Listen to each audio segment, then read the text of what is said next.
A service of KIBMradio.com, the Internet's home for an all old-time radio.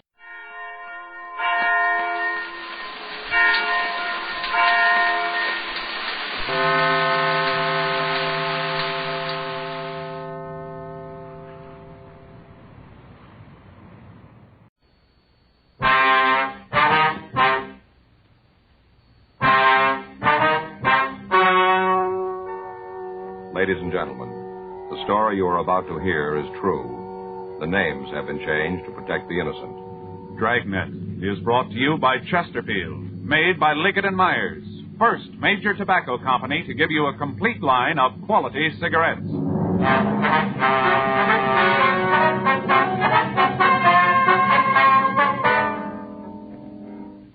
You're a detective sergeant. You're assigned to robbery detail. You get a call from an informant telling you that 3 known gangsters have moved into your city. You don't know who they are or why they're in Los Angeles. Your job, check them out. To sell a product, you have to make it good and keep it good. What do the latest reports show about Chesterfield?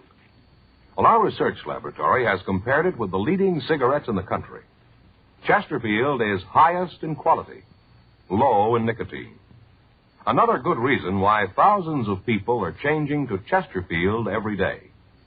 Smoke America's most popular two-way cigarette.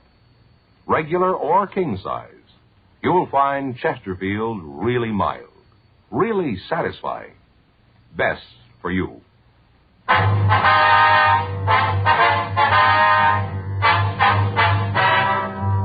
Dragnet, the documented drama of an actual crime. For the next 30 minutes, in cooperation with the Los Angeles Police Department, you will travel step by step on the side of the law through an actual case transcribed from official police files. From beginning to end, from crime to punishment, Dragnet is the story of your police force in action.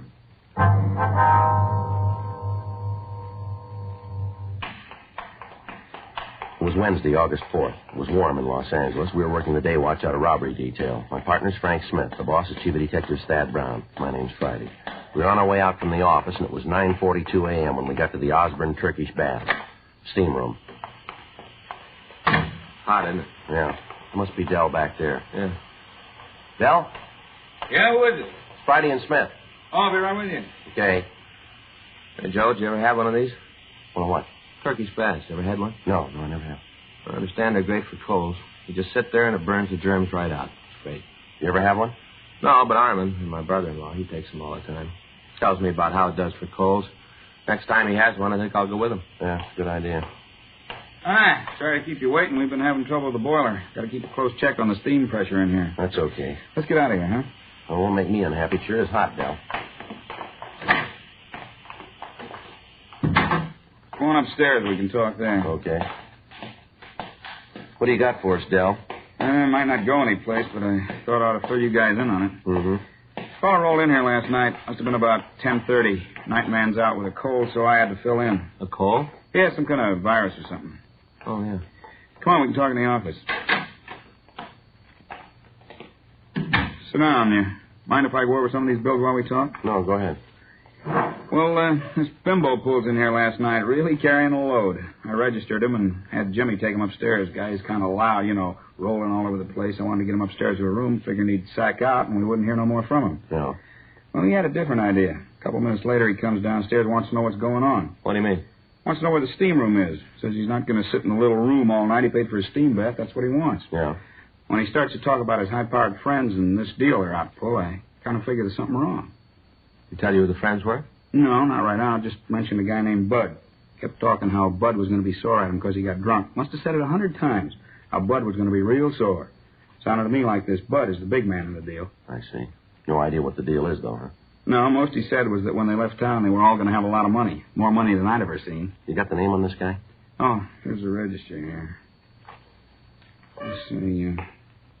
Hey, you can see right here. Vernon Carmichael, Los Angeles. Didn't give an address, huh? Once he mentioned he had to meet Bud at a hotel down on South Flower. Didn't say which one, though. Well, Flower's a long street, Dell. That doesn't help much. Didn't give you any ideas at all of what the deal was going to be, huh? No, must be a good one, though. Why do you say that? Well, when I took him up to his room last night, I could see his clothes hanging on a chair. Yeah. On top of his coat, he had a shoulder holster. Looked like a .45 automatic in it. The way I look at it, a guy that's carrying that kind of muscle is figuring on scoring heavy. Did you make any phone calls while he was here? No. Anybody had the room since he left? No, I told the cleanup man to leave it alone. Figure you'd want to go over it. It's a good idea. What time did he leave this morning? Jimmy says it was about 7:30. I figured sure he'd sleep most of the morning. If I'd have known he was going to leave that early, I'd have called you last night. Mm-hmm. Well, we better take a look at that room, Del. Might be able to come up with something that'll tell us who he is. I got something else for you. Yeah, what's that? I mentioned this Carmichael to Jimmy last night. Told him that I thought there was something wrong. Yeah? The reason the guy left so early is that he got a call from somebody. Guess it's the guy that picked him up. Did this Jimmy see who it was? No, did the next best thing, though. Yeah, what's that? Got the license number of the car.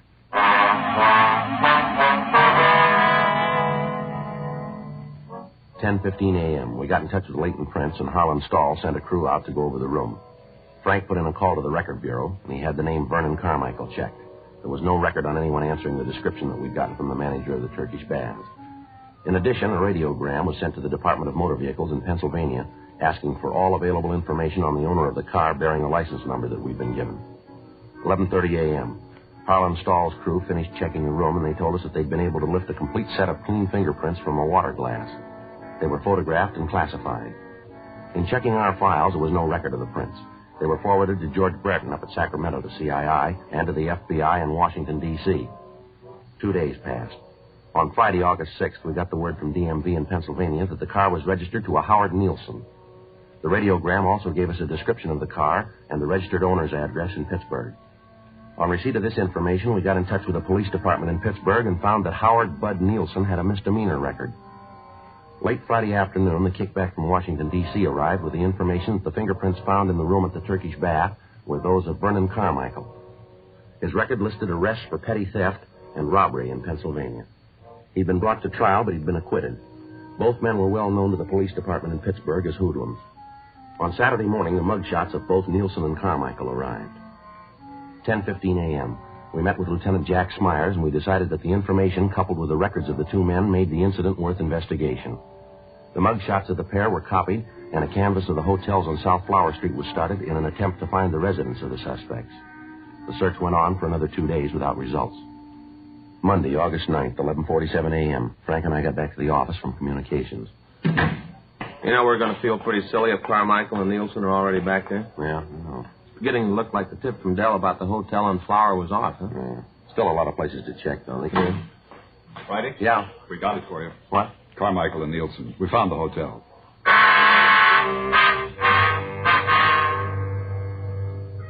At 10:30 that morning, officers Murphy and Rafferty had gotten the first affirmative answer to their questions about the suspects. A room clerk in a small hotel at the corner of South Flower Street and Bunker Hill Avenue had recognized the mugshots of Carmichael and Nielsen. Further questioning brought out the name of the third man in the trio. He was identified as Ernest Hunter. A check of the name through our records netted us no new information on him, and the name and the description was forwarded again to Brereton up at CII in Sacramento and again to Pittsburgh for possible identification. In talks with Lieutenant Smyers and Chief of Detectives Thad Brown, it was decided to keep the man under 24-hour surveillance. 3 additional teams of men from robbery detail were assigned to the duty. For the next 7 days, the 3 men were under constant watch. Their habits were regular. Their movements during the day followed the same general pattern. The kickback on Ernest Hunter disclosed no criminal record. At the end of the first week of watching the men, it was decided that the next step in the operation was to place a microphone in their room so that we might be able to monitor their conversations. Frank and I got in touch with the sound crew at the crime lab, and we made arrangements for them. The necessary permits were obtained from the Federal Communications Commission, and the listening equipment itself was ready. We made arrangements with radio car officers to pick up the suspects for investigation. The sound crew, Frank and I, along with Murphy and Rafferty, stood by for word that the trio was in custody. Tuesday night, 9:40 p.m. Should be getting word pretty quick. Yeah. Red 2 to Red 1. Red 2 to Red 1. Come in, Red 1. That's Murph. Yeah. Red 1 to Red 2. Come in, Red 2. Any word yet? Over. No, not yet. We're all set in the manager's apartment. Monitor to Outpost 1. Monitor to Outpost 1. Come in, Outpost 1. Sounds like they got him. Yeah, you want to take it? Yeah. Stand by, Red 3. Outpost 1 to monitor. Outpost 1 to monitor. Go ahead. Monitor to Outpost 1. Information received that suspects are in custody. Repeat, suspects are in custody. Acknowledge. Outpost 1 to monitor. Outpost 1 to monitor. Message received. Outpost 1 up. You heard it. Now. Red 1 to Red 2 and Red 3. Red 1 to Red 2 and Red 3. You read me, Red 2 and 3? Red 2 to Red 1. Read you. Red 3 to Red 1, receiving clearly. Red 1 to Red 3. Suspects are now in custody. Proceed with installation of listening equipment. Over. Roger, Red 1. Red 3, please keep contact. Will do, Red 1. Red 3 out. Red 1 to Red 2. Come in, Red 2. Red 2 to Red 1. Murph, can you see the suspect's apartment from where you are? I'm good, Joe. It's down the hall and around the corner. First door. Over. Red 1 to Red 3. Come in, Red 3. Red 3 to Red 1. Are you in the apartment yet? Yeah, Joe, we're just starting to install the bug. Is there a radio in the room? Yeah, small table model. It's on the nightstand next to the bed. Can you fix that before you leave? Yeah, I'll pull one of the wires so it won't work. Good. Where are you putting the bug? We're laying it under the edge of the carpet near the door to the kitchen. Should be able to pick up the whole room from there.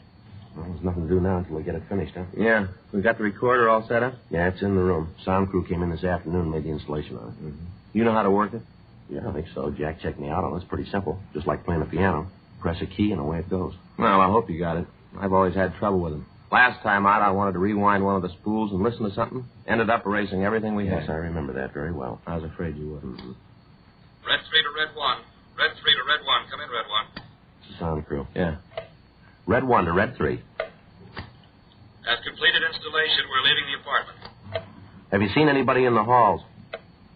No, all clear. We've had more than our share of luck on this one, Joe. Yeah, let's hope it holds out.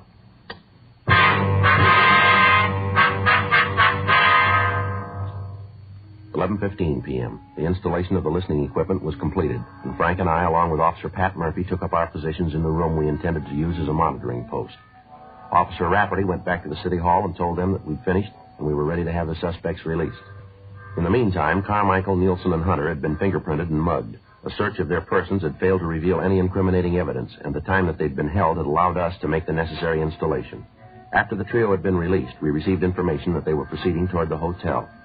Frank, Murphy, and I waited for them at the monitor post to come into their room. 12:35 a.m. That's them. Get the recorder, huh? Right. You want to take care of the log, Frank? Yeah. See, it's 12:36 a.m. That's it.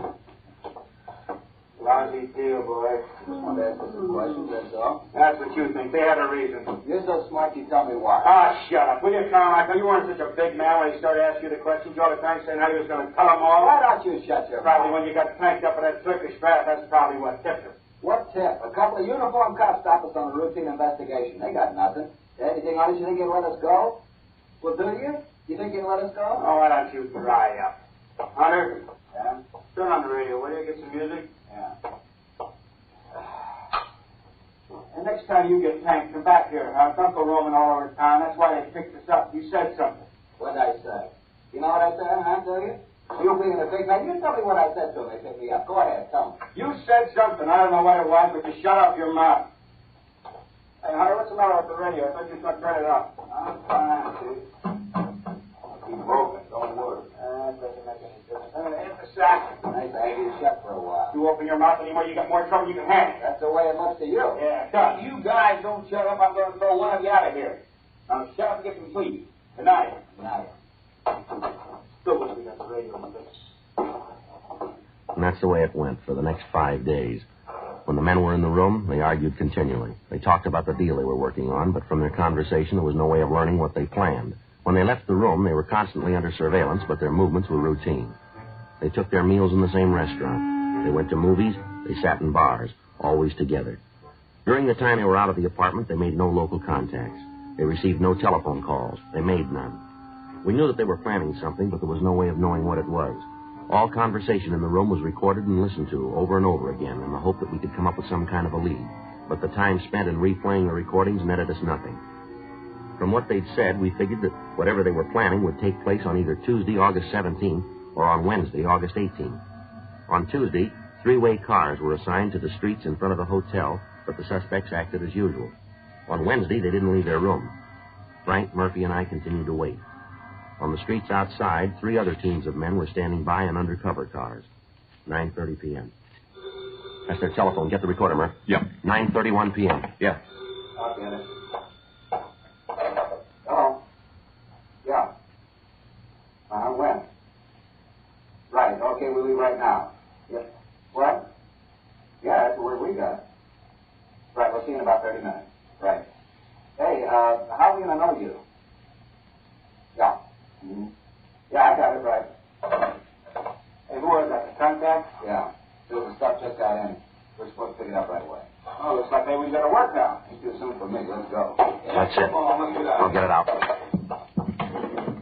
Outpost 1 to units 1K89, 1K88, 1K87. Suspects are leaving room. Suspects are leaving room. Outpost 1 out. All right, let's go. I wish we knew what it was. Sounds like it might be narcotics. Well, it could be. Doesn't make a lot of difference, does it? Yeah? At least we know it's something.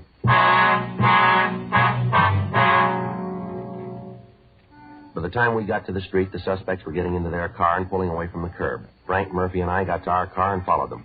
They drove down South Flower to the corner of Palm Drive and turned left. 3 blocks further, they pulled into a gas station and apparently asked directions. They turned south on Broadway and drove about a mile. At Santa Barbara Avenue, they turned left again and drove 3 blocks. They stopped and parked the car in front of a small bar. We informed the other units of the activity and asked them to stand by in the area. Carmichael got out of the car and entered the bar.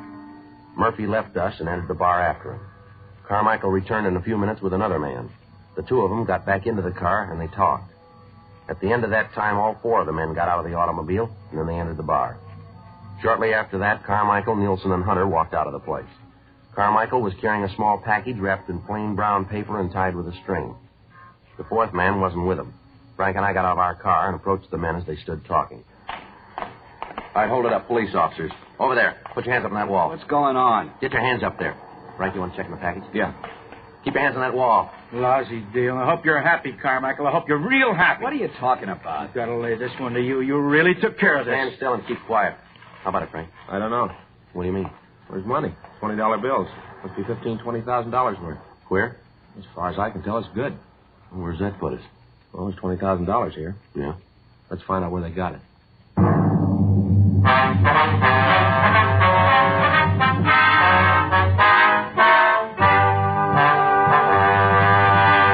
You are listening to Dragnet, the authentic story of your police force in action. There are good reasons why thousands of people are changing to Chesterfield every day. Why Chesterfield is the largest selling 2-way cigarette in America. Why Chesterfield is best for me and best for you.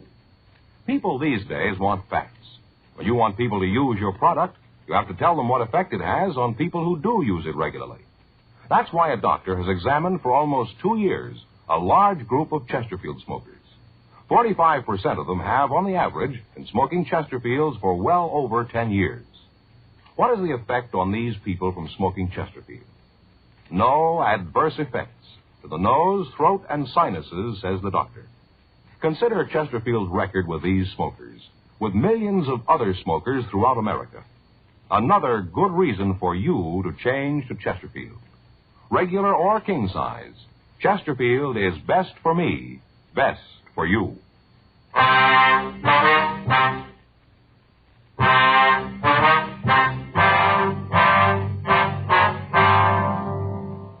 10:02 a.m. The 4 suspects were taken into custody and removed to the city hall for interrogation. We got in touch with the Secret Service and asked them to come over to the office to check on the currency. The agent arrived and, after looking at the money, pointed out several minute mistakes that had been made in the engraving of the plates. He went on to explain, however, that this particular printing was one of the best that he'd ever seen. He told us that the paper used in the bills would be analyzed and that we'd receive copies of the reports as soon as they were finished. 12:14 a.m. While Murphy, Rafferty, and the Secret Service man questioned Nielsen in the interrogation room, Frank and I talked to Carmichael in the squad room. We questioned him for about an hour, but he refused to say anything that would help us get a lead to the source of the counterfeit. 1:30 a.m. How long you figure you can keep this up, Carmichael? I don't know what you're talking about. Oh, now, come off it. We're getting tired of playing kid games here. We want to know where the queer came from now. Who says it's queer? Guy that printed it was pretty sloppy. He made a lot of mistakes. Joe? Yummer. See you, man? Yeah. Be right back. Yeah. How you doing? Nothing. Nielsen won't say a word. Gives it to us that he didn't know what was going on. Says he just went out there to pick up a package. You say who they were running the errand for? Well, tells it just he went along for the ride. The whole thing was Carmichael's idea. Mm-hmm. We thought maybe we'd go to work on Hunter, see what we can get from him. Okay. You going to stick with Carmichael? Yeah, I guess so. From what we heard in the room, if there's going to be a break, I got a hunch it's going to come from him. Okay. You got anything, let us know, huh? Right away. Oh, big man's back again. Your friend there tell you all about it? No, but yours did. Nielsen just laid the whole thing in your lap. You're kidding. So you want to talk to him? What'd he say? The way he tells it, he was just along for the ride. You're the big wheel in the whole thing. He said that? I said you could talk to him if you want to. Well, he ain't going to make it. He ain't going to lay it on me. You want to tell us your side of it? Yeah, I'll tell you the way it happened. That lousy bum. How do you like that, him saying I'm the wheel? I'll tell you. All right, now where'd the queer come from? I don't know. I thought you were going to tell us. I'm doing that. I really don't know where it came from. You turn up with $20,000 in $20 bills, and you ask us to believe that you don't know where it was printed. I'm not asking you anything. I'm telling you what I know. That's it. Well, tell us about your part. Nielsen, Hunter, and me were approached in Pittsburgh. By who? I don't know. We're going that way again, huh? I say you don't believe me. That's the way it happened. The guy who approached you, he just walked up and said, here's $20,000, just like that, huh? No, the deal was that Nielsen, Hunter, and me were supposed to come out here. We were supposed to check into a hotel and wait for a call. Guy who called us would have the queer. He'd turn it over to us and we'd pass it. You bought the counterfeit? Yeah. What'd you pay for it? $2.50. For $20? Yeah, $2.50 for $20. You paid the other man we picked up? Yeah, we gave him $2,500. You ever seen the man before? What? The man you bought the queer from. Do you know him? No, never saw him before. He's not the man who made the original contact in Pittsburgh. No, a guy back east was an old man. How old? I don't know, maybe 55, 60, around in there. Not the fellow you met tonight. I told you that before. It's not the same man. You heard him use a name of any kind? No. Just to call him Pop, that's all. Pop. Give us a description of this man, Pop. What's in it for me? Well, what do you got now? Nothing. All right, it'll stay that way. You're in big trouble, Carmichael. If you're smart at all, you're going to cop out the whole thing and cooperate with us. Lousy Nielsen. Him all the time yelling about how it was all set. All the time saying we had it made. Sure, I'll go with you. I just want to see Nielsen get his, that's all. Just want to see him get his. We're going to want you to look at some pictures, too. I told you I'd go the route. You just tell me what you want to know. If I got the answer, so have you. All right. What'd he tell you? What? That lousy Nielsen. What'd he tell you about how it happened? He tell you the way I did? He tell it that way? Pretty much, yeah. Sure, that's the way it happened. Can't be told any other way. Well, Nielsen might give you an argument there.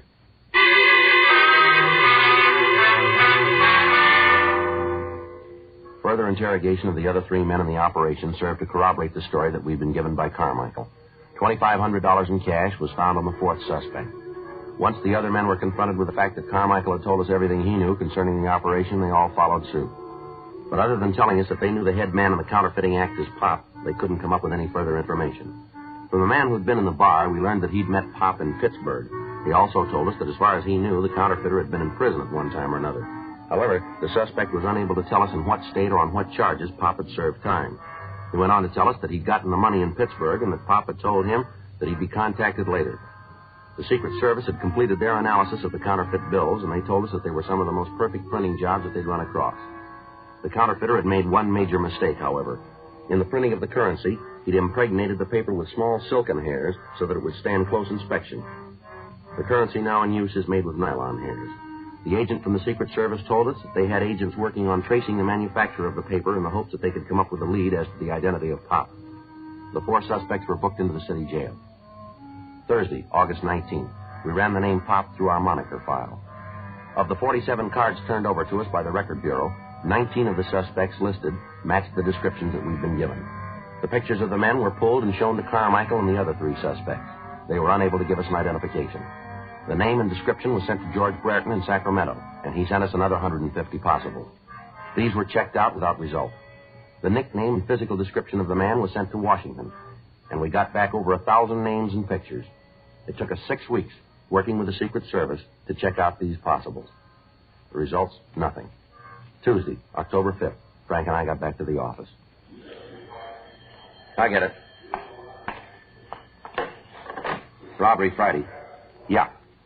All right, wait a minute. Wait till I get that down. All right, go ahead. Yeah. Yeah, well, it should check out. Right. Okay, we'll meet you. What you got? Report of the paper and the queer bills just came through. Yeah? Looks like we found Pop.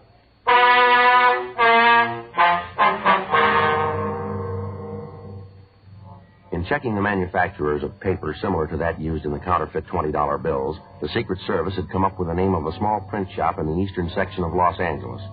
The paper used was of an unusual type, and there were not many orders for it. This particular shop had ordered large quantities of it in the past and was continuing to use it. In checking out the name of the man on the order blanks, the Secret Service had found that he'd been convicted of robbery and had served a term in the federal penitentiary in Atlanta.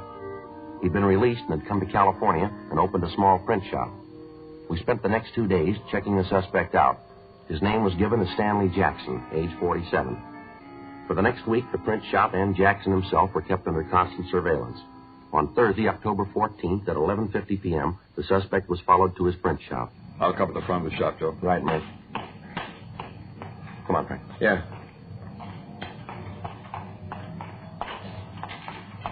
Joe? Yeah. Sounds like a press, doesn't it? Yeah. Come on.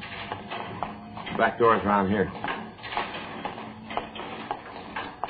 You see what's going on in there? No. Got the windows all painted over. What do you figure? Well, it doesn't leave us with a lot of choice. If we go in and he's not printing counterfeit, we're going to make him so hinky that we might never nail him. Yeah. If we don't go in, he might get rid of the place, and we're in trouble there, too. Yeah, like I said, we haven't got much choice, have we? All right, let's go.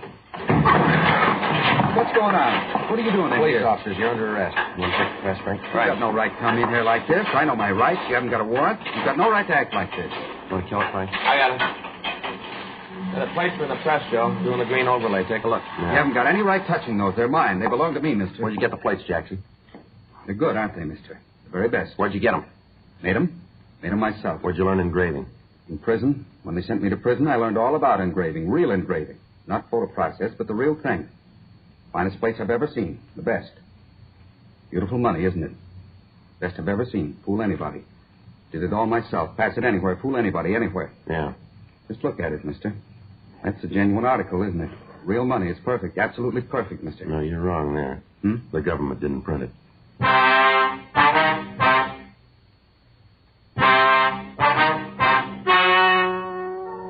The story you have just heard is true. The names were changed to protect the innocent. On January 11th, trial was held in federal court, Southern District of California. In a moment, the results of that trial. Now, here is our star, Jack Webb. Thank you, George Fenneman.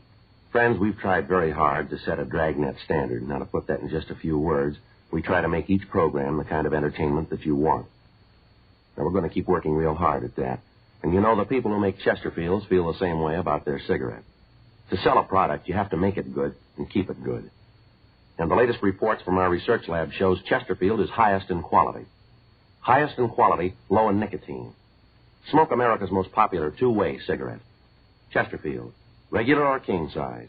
They're milder, they're satisfying, they're best for me, best for you.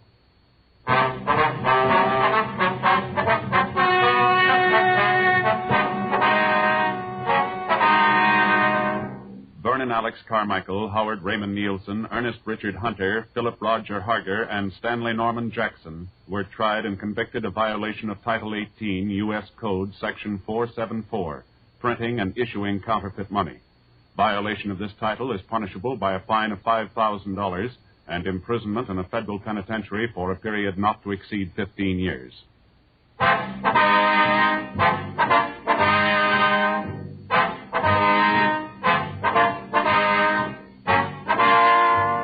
You have just heard Dragnet, a series of authentic cases from official files. Technical advice comes from the Office of Chief of Police W.H. Parker, Los Angeles Police Department. Technical advisors, Captain Jack Donahoe, Sergeant Marty Wynn, Sergeant Vance Brasher. Heard tonight were Ben Alexander, Clarence Cassell, Jack Crucian, Harry Bartell. Script by John Robinson. Music by Walter Schumann. Hal Gibney speaking. Watch an entirely different Dragnet case history each week on your local NBC television station. Please check your newspapers for the day and time. Chesterfield has brought you Dragnet, transcribed from Los Angeles. Have you tried new Cork Tip Fatima? It's the smooth smoke with Fatima tips of perfect cork. King size for longer filtering and Fatima quality for a much better flavor and aroma. Remember, Fatima, with tips of perfect cork, is made and guaranteed by the makers of Chesterfield, Liggett & Myers Tobacco Company.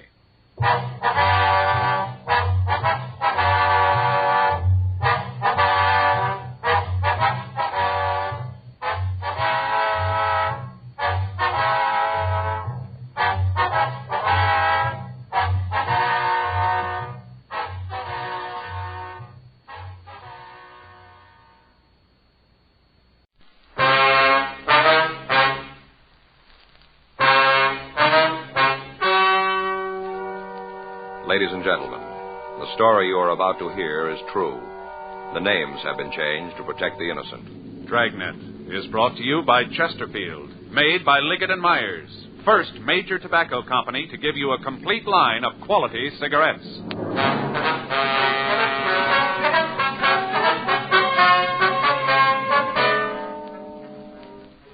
You're a detective sergeant. You're assigned to homicide detail. A young girl has been found in a cheap hotel room, apparently an attempted suicide.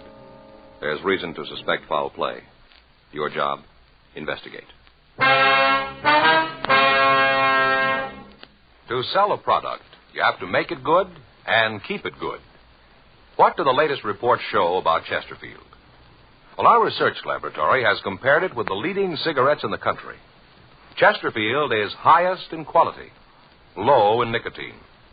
Another good reason why thousands of people are changing to Chesterfield every day. Smoke America's most popular two-way cigarette. Regular or king size, you'll find Chesterfield really mild, really satisfying. Best for you.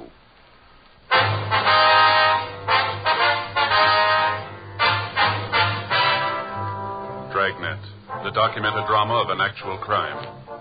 For the next 30 minutes, in cooperation with the Los Angeles Police Department, you will travel step by step on the side of the law through an actual case transcribed from official police files. From beginning to end, from crime to punishment, Dragnet is the story of your police force in action.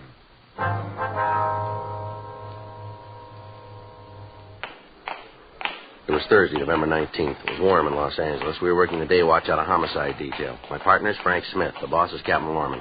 My name's Friday. We'd just gotten a call from Georgia Street Receiving Hospital, and it was 9:46 a.m. when we got to the second floor. The treatment room. Yes? Could I see Dr. Hall, please? Come in, Joe. Joe, Frank? Hi, Doc. This the girl? Yeah. How's she doing? I'm not sure yet. Just finished the transfusion. Well, when are you going to know? We think she's going to live, but there's no way of telling right now how much damage has been done to the brain tissue. Mm-hmm. Bad bruise on her face. Must have received a bad blow. Might have gotten when she fell. Mm-hmm. Let's go outside, huh? I can use a smoke. Okay. Well, if there's any change, I'll be out in the hall. All right, Doctor. You got a cigarette? I'm fresh out. Yeah, here you are. Frank? Yeah, thanks. Here's a match. Thanks. I didn't know you gave transfusions in cases like this, Doc. Don't have to very often. You see, a thing like this, the carbon monoxide in the gas joins with the hemoglobin in the red cells, won't let go. Blood takes the monoxide through the system and suffocates the brain tissue. We've given her some choramine, helps speed up the heart action. The way it looks, she's got a good chance of living, but we won't know how bad it really is until later. It's a rough one, isn't it? You find out who she is? Well, according to the stuff we found in her wallet, her name's Mona Fenton. Another thing that doesn't make much sense, Doc. She registered into the hotel as Mrs. John Norris. Near as we can find out, she wasn't married. How'd you come up with that? Well, when the office got word about it, we tried to get in touch with her husband. We called the phone number on the ID that we found in her wallet, talked with her mother. She says the girl's single. Well, how about the guy she was with? You been able to talk to him? No, haven't found out who he is. Name doesn't check out, huh? Not that we can find. How about the mother? She give you anything? Well, we just talked to her for a minute. We're going over there when we leave here. Maybe she can come up with some answers. I sure hope so. A couple of more questions you can ask her. Yeah? What's that? Find out if the girl's been under a doctor's care. What do you mean? Checked her over when she came in. Found marks. On her arm? Yeah. I think she's an addict.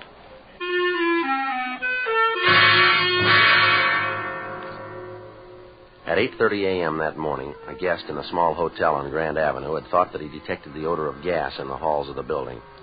He notified the desk clerk, and together they conducted a search of the premises.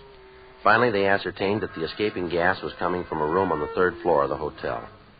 When the desk clerk got no answer to his calls, he used a pass key to open the door. Sprawled across the bed was a girl who appeared to be in her early 20s. The gas heater in the room had been turned on full, and the windows were closed, locked, and stuffed with pieces of torn sheets to keep the fumes in the room. The quick action of the desk clerk had undoubtedly saved the girl's life. While the hotel guest called an ambulance, the clerk turned off the gas, opened the windows, and administered artificial respiration to the girl until the ambulance crew arrived. As an attempted suicide, the homicide detail had to make an investigation, and Frank and I were assigned to the case. After we talked to Doc Hall at Georgia Street Receiving Hospital, we drove down to the hotel where the girl had been found. Right in here.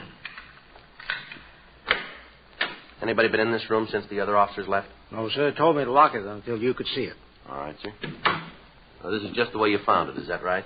Well, yes, of course, the gas is turned off, and I opened the windows, but everything else is the same. I see. Well, from what you said on the phone, she came in last night, is that right? Yes, sir. At least that's what the registration book says. They checked in at 10:15. Did you take care of them? No, I was out to dinner when they got here. Who checked them in? Jeff Christensen. Is he around? No, not right now. He'll probably be back tonight. You know where we can find him? I don't know. See, Jeff got paid last night. Got his week's wages. Last I saw him, he was on his way out on the town with some of his friends. Jeff goes out on the town. Maybe we don't see him a couple of days. I see. But you figure he'll be back tonight, huh? Oh, yes. Jeff only worked a couple of days last week, so he ain't going to go on much of the town. Mm-hmm. Did you see the man Miss Fenton came in with? No, I didn't. You were already in the room when I got back from dinner. I checked the book. I got the money from Jeff before I left. The man must have gone out sometime early this morning. I guess I was asleep. My room's just back of the desk. Fella must have got out while I was asleep. I see. Did you get any calls from the room at all? Not a one.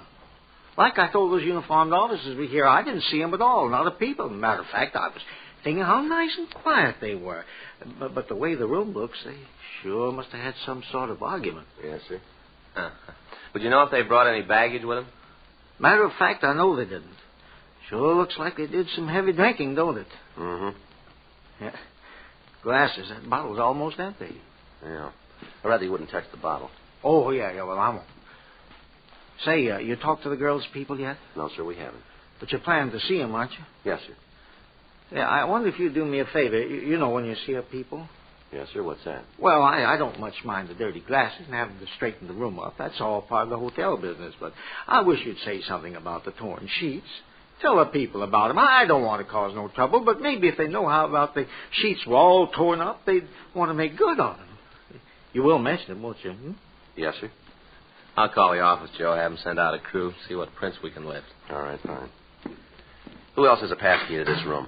Oh, you mean beside me? Yes, sir. Well, ain't nobody. Where's the key kept? That hangs on a nail next to the desk. That big nail there. It hangs right on it. Mm-hmm. Mm-hmm. When you came into the room, did you notice if there was anything around the door to keep the gas inside? I don't follow you. Well, you found pieces of torn sheets around the windows, you say. Now, was there anything like that with the door? Oh, yes, I'm with you now, yeah. Now, let me think. As I remember, no, there wasn't nothing there, just around the windows. Mm-hmm. Was the key in the lock when you came up here? You mean inside the room? Yes, sir, that's right. No. The reason I know that for sure is that I looked through the keyhole, tried to see what was in the room. No, sir, the key wasn't in. Of course, that don't mean nothing. Sir? Well, only a couple of the rooms have keys anyway. We don't use them anymore. You mean you don't lock the doors? Sure, we lock the doors. We got them all locked all the time. This is a respectable hotel. Of course we lock the doors. But not with those keys. We got those other locks on the doors. Oh, I see. You see, yeah, see that? Sort of like Yale locks. That kind, you know. That's what locks the doors, not the other keys. Yes, I see. Of course we lock the doors. Yes, sir.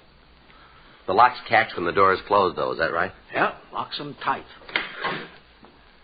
I got in touch with Lee Jones, Joe. He sent a crew right over. Good. I checked with Doc Hall.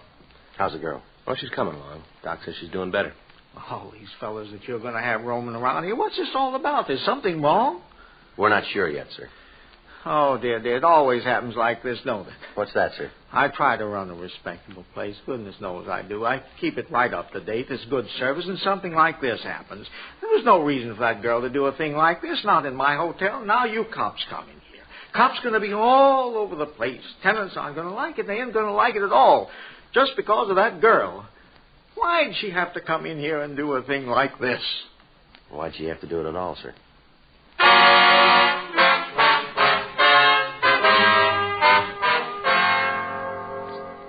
11:26 a.m. We questioned the people in the hotel. None of them could remember hearing any undue noise coming from the room where the girl had tried to kill herself.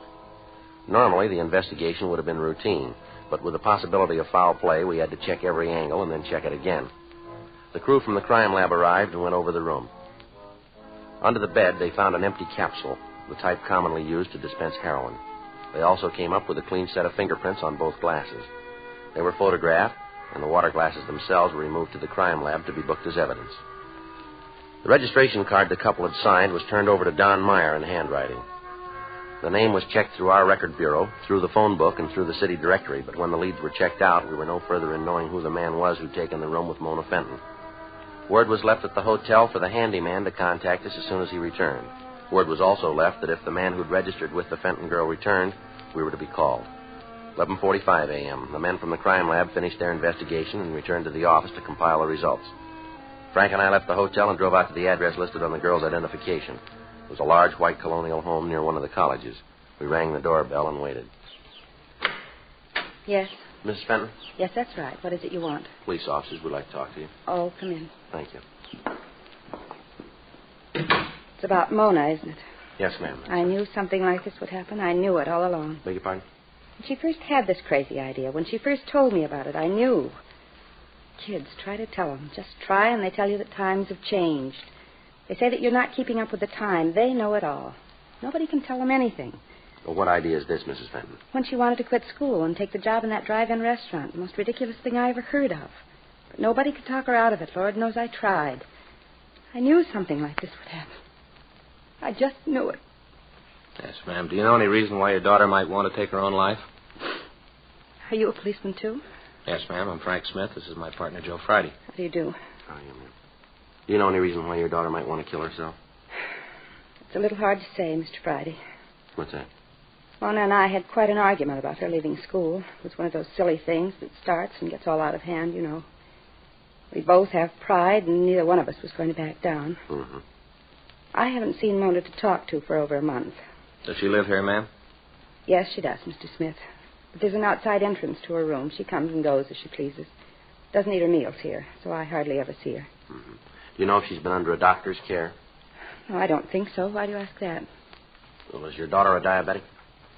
No, she isn't, Mr. Friday. Why all these questions about Mona and a doctor? What are you trying to find out? Does your daughter have any special boyfriends, Mrs. Fenton? She did have. Who was that? Richard Burdick, nice boy. Mona and he were planning to get married when they got out of school. Then, along with everything else, that just blew up. Everything seemed to go all at the same time. Did your daughter have any trouble with this Burdick? No, nothing you could call real trouble. It's just that they agreed to disagree. It was Mona's idea. Richard didn't want anything to change. He was very much in love with her. Uh-huh. Does he know about this? I don't think so, Miss Fenton. We haven't told him. I don't know what he's going to do when he hears about it. It's going to hit him awfully hard. He's the sensitive type. Does your daughter have any close friends that she might confide in? I suppose she does. She's talked about some of the girls where she worked. Would you give us their names, please? Oh, yes, I will. I'll write them down for you, those I can remember. All right, fine. Has your daughter been in good spirits lately? As far as I know, yes. She's always seemed happy enough when I saw her. I told you we haven't said much more than hello the last month, but she's seemed happy. Mm-hmm. You said that she broke up with this Burdick boy. Is that right? Yes. When was that? 6 weeks, 2 months ago. You know what caused it? The job, all the other things. Mona kept making dates with him and then breaking them at the last minute. I guess Richard just got tired of being stood up. Well, did he and your daughter have any arguments that you know of? No. They just decided that it wouldn't work out for them. They just decided to stop seeing each other. Did your daughter have any other steady boyfriends? Anyone that she saw quite a bit of, maybe? Well, there was one boy. He was quite a bit older than Mona. She saw a lot of him the last couple of weeks. You know who he was? No, I never met him. I only saw him once. What if you could describe him for us? No, I'm afraid I can't. He drove by for Mona one night, going to pick her up for a date. Parked out in front and honked the horn. I see. I went to the front door to tell him to come in. Mona wasn't ready yet, but he wouldn't. Just sat out there and waited. I didn't get a good look at him. Could you describe the car for us? Not good. It was one of those foreign cars, a convertible. I think it might have been a Jaguar. I'm not sure about that, though.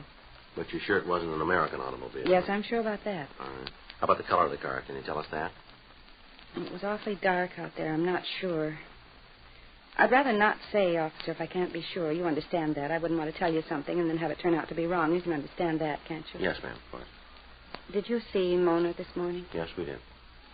Is she all right? They think so, yes. Aren't you sure? Well, when we talked to the doctor, they were doing everything they could. They seemed to think that she was going to be all right. Thank God. It's so hard, Mr. Friday, to know that your child is sick, that she tried to kill herself, to want to go to her and not be able to. It's so hard. Try to take it easy if you can, Miss Fenton. If you'll just give us the names of the girls that she might know, we'll be on our way. Yes, I'll write them for you. Thank you. Excuse me? Shirley? Hello? Yes, it is. What? Yes, they're here. Just a moment. It's for you. I'll get it, John. I'll get those names for you, Mr. Friday. All right, fine. Did your daughter ever refer to this man in the foreign car by name? No, I don't think she did. All I know is that whenever she went out with him, it was the big date of the bunch. How often did she see him? Maybe a couple of times a week. It might have been more. I had no way of knowing what she was doing. She kept pretty much to herself when she met him, but I could tell he was the big thing in her life. He was it.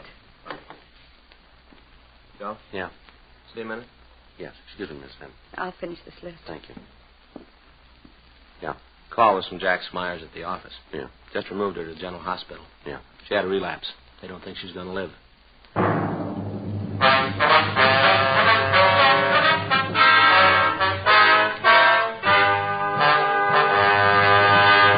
You are listening to Dragnet, the authentic story of your police force in action. There are good reasons why thousands of people are changing to Chesterfield every day. Why Chesterfield is the largest selling two-way cigarette in America. Why Chesterfield is best for me and best for you. People these days want facts. When you want people to use your product, you have to tell them what effect it has on people who do use it regularly. That's why a doctor has examined for almost 2 years a large group of Chesterfield smokers. 45% of them have, on the average, been smoking Chesterfields for well over 10 years. What is the effect on these people from smoking Chesterfield? No adverse effects to the nose, throat, and sinuses, says the doctor. Consider Chesterfield's record with these smokers, with millions of other smokers throughout America. Another good reason for you to change to Chesterfield. Regular or king size, Chesterfield is best for me, best for you.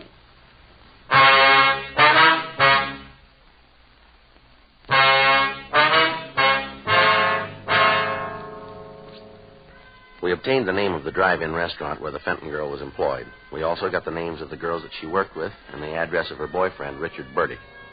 Mrs. Fenton also gave us a list of names of persons who might be able to aid us in the investigation. Under further questioning, the mother was still unable to furnish us with a motive for her daughter's attempt to take her own life. The apparent lack of a motive, or any type of a suicide note, coupled with the bruise on the girl's chin, made the likelihood of foul play more than possible. 12:57 p.m. We left the Fenton home and drove over to the drive-in. We stopped on the way and put in a call to the office. There still hadn't been any report of the handyman at the hotel, the only person who could give us a description of the man who'd registered at the place with the Fenton girl. When we got to the drive-in, we asked about a Peggy Greigson, one of the girls on the list. After a few minutes, the girl came over to our car. You want to see me? You Peggy Greigson? Yeah, why? We'd like to ask you some questions about Mona Fenton. Who are you guys? Police officers. We'd just like to talk to you. I got to get it okayed with the manager. I'm on duty now, lunchtime. Pretty busy. I got to get it okayed. I'll take care of it. All right, fine.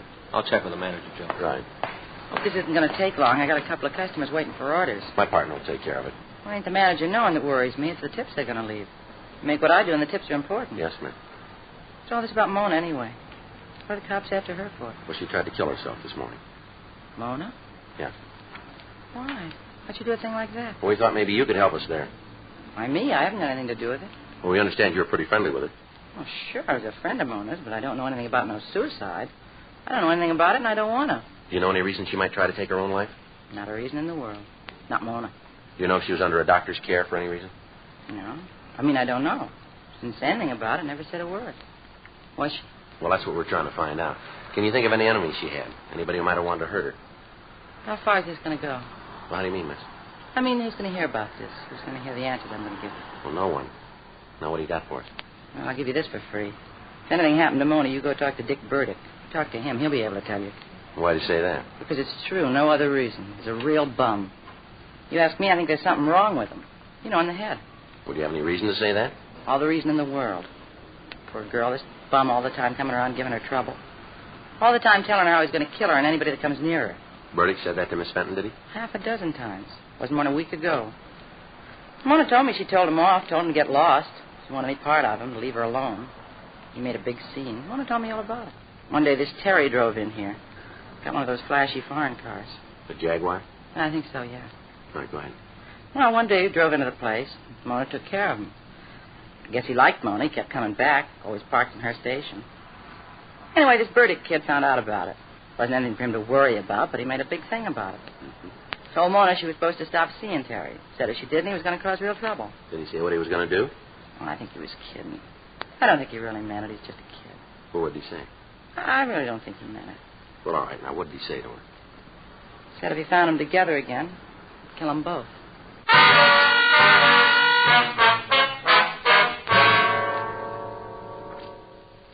We talked to the other girls in the drive-in. From them, we got the same story about the scenes that Richard Burdick had created. We got more information about the threats that he'd made against the Fenton girl and Terry Hamilton. From one of the girls, we got the address of Hamilton.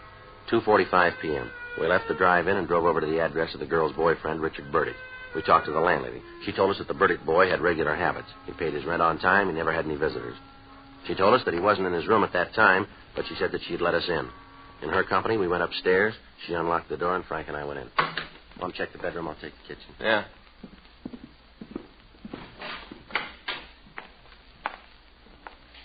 There's nothing out there. How'd you do? Well, looks like we're a little late. What? His clothes are gone. We checked the room further. Every indication was that Richard Burdick had left the apartment in a hurry. We talked to the landlady again. She could give us no reason for his disappearance. She gave us the name of his employer. We put in a call to them, but they told us that Burdick had failed to show up for work that day. 4:15 p.m. We put in a call to the hotel on Grand Avenue, but the handyman still hadn't returned and there'd been no word from him. We went back to the office and checked the name Richard Burdick through R&I, but we found no criminal record for anybody answering his description. We put out a local and an APB on him.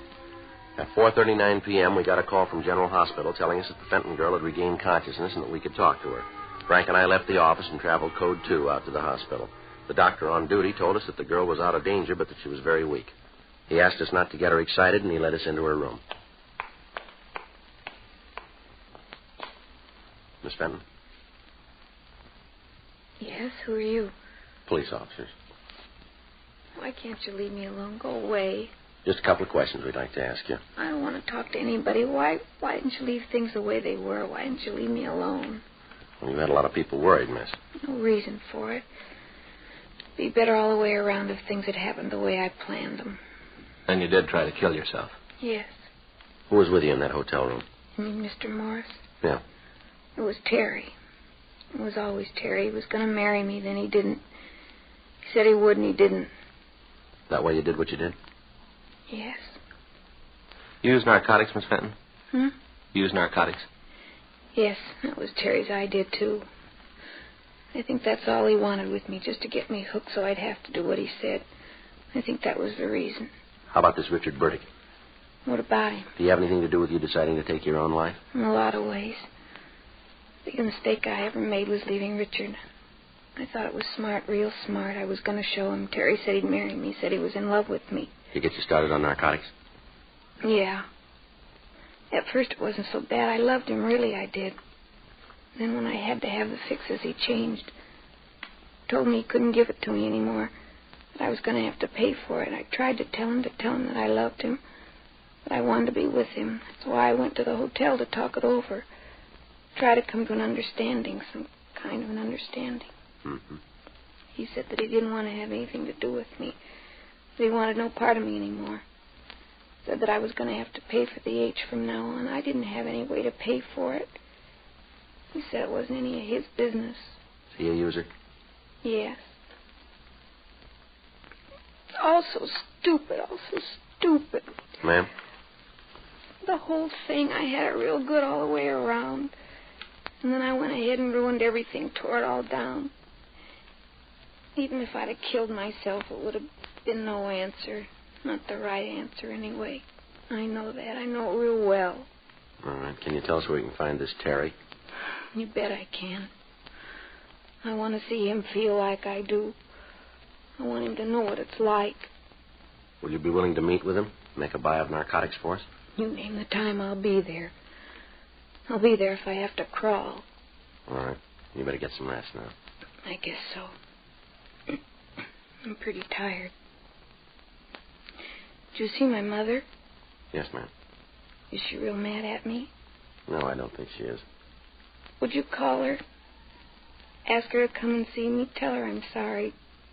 Tell her I want to see her. Now, she'll be glad to hear that. I hope so. I got so much to tell her and Richard. So much to tell them both.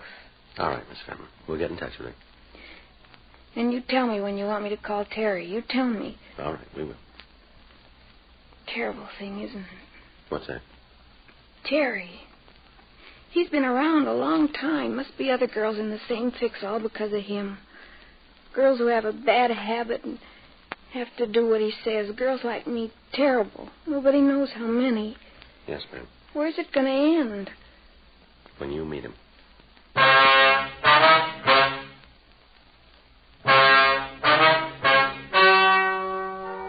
The story you have just heard is true.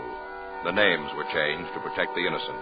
On March 10th, trial was held in Department 98 Superior Court of the State of California in and for the County of Los Angeles. In a moment, the results of that trial. Now, here is our star, Jack Webb. Thank you, George Veneman. Obviously, it would be impossible for you to question all the Chesterfield smokers that you'd run into, yet we're convinced that you want to know what effect the product has on people who do use it regularly. Well, Chesterfield tells you. Now, you've heard the report from the doctor who's been examining Chesterfield smokers. No adverse effects to the nose, throat, and sinuses from smoking Chesterfield. I think it would make good sense for you to change to Chesterfield today. Smoke America's most popular two-way cigarette. Regular or king size. You'll find Chesterfield's best for you.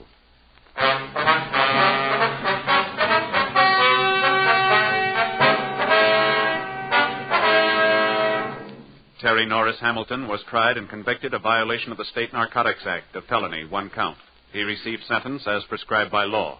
Violation of the State Narcotics Act, a felony, is punishable by imprisonment in the state penitentiary for a period of from 1 to 5 years. Mona Irene Fenton pled guilty to the same charge and was placed on probation for a period of 3 years with the provision that she be placed under the care of a competent psychiatrist.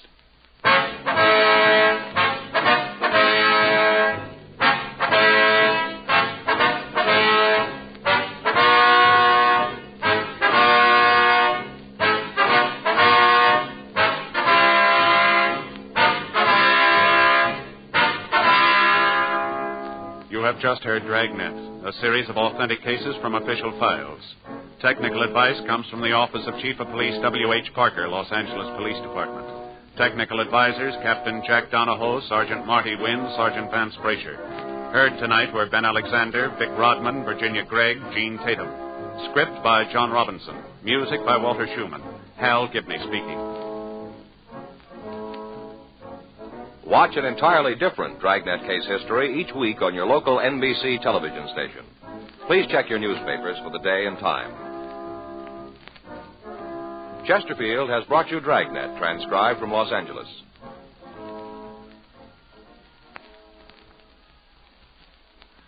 Announcing the best of filter cigarettes, L&M filters. The L&M filter is entirely pure, harmless to health. Filters out the heavy particles in the smoke, gives you more flavor, less nicotine. L&M filters and Fatima with tips of perfect cork, both made and guaranteed by the makers of Chesterfield, Liggett & Myers Tobacco Company.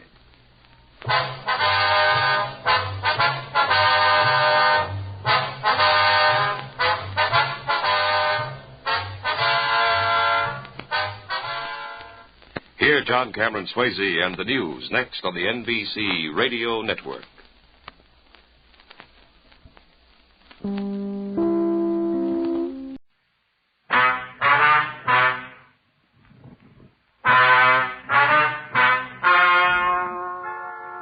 Ladies and gentlemen, the story you are about to hear is true.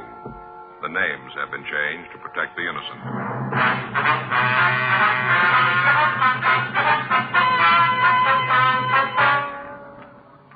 You're a detective sergeant. You're assigned to homicide detail. An elderly woman in your city has disappeared. There's no lead to where she's gone or why she left. Your job, find her. It was Wednesday, July 14th. It was hot in Los Angeles. We were working the day watch out of homicide detail. My partner's Frank Smith. The boss is Captain Lorman. My name's Friday. We were on our way out from the office, and it was 9:47 a.m. when we got to 654 Kenmore Avenue. Yes? Miss Crocker? It's Miss Crocker, but I'm her. Police officers. Oh, yeah, come here. Thank you. This my partner, Frank Smith. My name's Friday. Oh, how you doing, man? Just sit down there on the couch. Move that Afghan. I was laying down when you got here. Terrible thing. I just know it. Yes, ma'am. If you tell us about it, please. You just bet I will. First off, can I get you something? Maybe a cup of coffee, a little piece of cinnamon toast? No, thank you, ma'am. Okay. You change your mind, you just let me know. Yes, we will. Now, if you just tell us about Miss Gillespie, please. I hope if anything ever happens to me, I get this kind of service. Yes, ma'am. Are you a friend of Mrs. Gillespie? Her best. That's why I know something's happened to her. Uh-huh. She wouldn't just take off like this without telling me. Matter of fact, she didn't tell nobody. Just all of a sudden, she was gone. All right, if you'd start right at the beginning and just tell us the whole story, please. Well, Bertha Gillespie and me been friends for years. I see. Her and me been friends for years, ever since her husband died and she opened up the tea cozy. That's the little tea shop she has. Yeah. Nice place. She's done real good with it. All the ladies in the neighborhood go down there for afternoon tea. Serve those little tiny cake rolls with a pot of tea. Ladies' fingers, you know. Yes, ma'am. Well, a couple of days ago, I went down there to see Bertha. You know what day that was? Hmm? I said, do you know the exact date? Oh, now, let's see. This is Wednesday. I guess it must have been Saturday. Yes, that's it, Saturday. All right, would you like to go ahead, please? Well, I went down to the tea cozy, and there was a sign right on the door telling how Bertha was sick and she'd gone away for a couple of days. Was she in poor health? Bertha? Yes, ma'am. Bertha was as strong as an ox. Nothing wrong with her. Besides that, I saw her only Friday night. She didn't say nothing to me about being sick, not a word. I see. That's what made me figure that there was something wrong. For the past 10 years, if there was anything on Bertha's mind, she told me about it. You suspect she did. Well, isn't it possible that she just used the pretended illness as an excuse? That she just went away on a trip, maybe? Oh, Bertha wouldn't do that. Why do you say that? Well, because she just wouldn't do it. Not with Saturday coming up. There isn't anything in the world that could make Bertha leave. Well, what's happening Saturday? Scrabble. Beg pardon? Scrabble. You know, the word game? Oh, yeah. Yeah, I know what you mean. Well, the ladies in the neighborhood have a sort of club. We meet down at the cozy and play our tournaments. Bertha's the champion. Hasn't been anybody that can beat her real good. You know, not regular. Yes, ma'am. That's why she wouldn't leave. This Saturday was her first big match outside the club. Woman from West Los Angeles was coming out here to challenge her. Bertha's been in training all week. Well, she wouldn't just walk out on the match. I'm telling you, officer, there's something wrong. Well, is Mrs. Gillespie any relatives here in Los Angeles? No. No, she's got some people back east. Mississippi, I think. Possible she might have left to go see them? I told you. Not with the big match coming on. Ain't nothing in the world that could keep Bertha from playing in that. Nothing, and you believe it. Yes, ma'am. Does she have any men friends? Well, you mean romantic? Yes. Well, there's Chester, but that's not what I'd call a real romance. Bertha'd go out to the movies with him once in a while. Maybe he'd come over to the tea cozy of an evening, and they'd sit there and watch the television. But there'd always be somebody else there, mostly me. No, you couldn't say that it was any kind of a romance with Chester. Do you have his address? You going to talk to him? Yes, we'll have. It won't be any good. I already did. He don't know where Bertha is. If you'll just give us the phone number of this Chester, we'll check on your friend. Yeah, you check. You'll find out what I said is true. Yes, ma'am. I think somebody done Bertha in. She wouldn't just take off like this without telling me. Well, now, ma'am, did she have any enemies in the neighborhood? Anybody that you think might want to do her harm? No, not a soul, not a single one. Isn't anyone who didn't like her. Well, maybe Mrs. Lumen didn't care much for her, but I think that was kind of a jealous thing. What do you mean? Scrabble. What was that? Mrs. Lumen, Helen. She thought she could play the game. Then when she challenged Bertha to a match, it was pretty terrible. 4:57 to 2:14. Helen was pretty upset. She tried to make out like she was a good loser, you know, kind of smiles and laughs. But I could tell. He didn't like being skunked. Yes, ma'am. Can you think of any reason why anyone would want to harm Miss Gillespie? Well, not right off unless it was for money. What? Last time I saw her, she was carrying a lot of cash money around with her. Yeah. $2,500.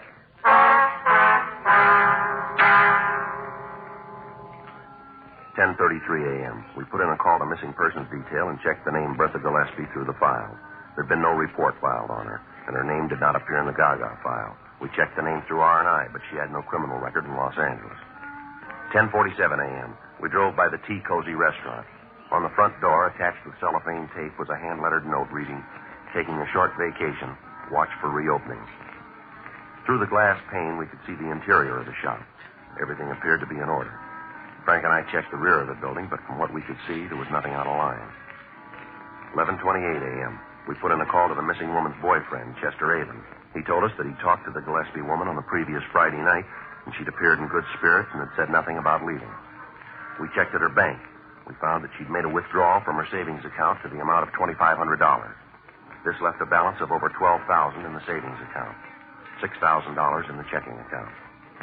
The manager of the branch told us that he'd spoken with Mrs. Gillespie when she'd taken the money, and that she told him that she was thinking of taking a short vacation. We got in touch with Miss Crocker and told her what we'd found. We asked her if she wanted to file a missing persons report. She said that she'd wait until the end of the week, and if her friend hadn't returned by then, that she'd come into the office. A month passed before we heard from her again. On the morning of Friday, August 20th, she called to tell us that she still hadn't heard from Mrs. Gillespie and asked that we conduct a formal investigation. She came down to the office and filled out a Form 316. Frank and I drove out to the restaurant to check it again. It was exactly as it had been when we'd last seen it. We tried the doors and found that they were still locked. 1:43 p.m. We went back to the office. Yes, sir. Mm-hmm. Well, that's kind of high, isn't it? Yeah. Well, did your people check into it? I see. Mm-hmm. Well, thank you, Mr. Jones. If you find out anything, we'd appreciate it if you'd give us a call. Right. That's Michigan 5211, extension 2521. Yes, sir. Either Officer Frank Smith or Sergeant Joe Friday. That's right. Thanks for your help. Yes, indeed. Thank you. Goodbye. Well, that finishes up the utility calls. Well, what do you got?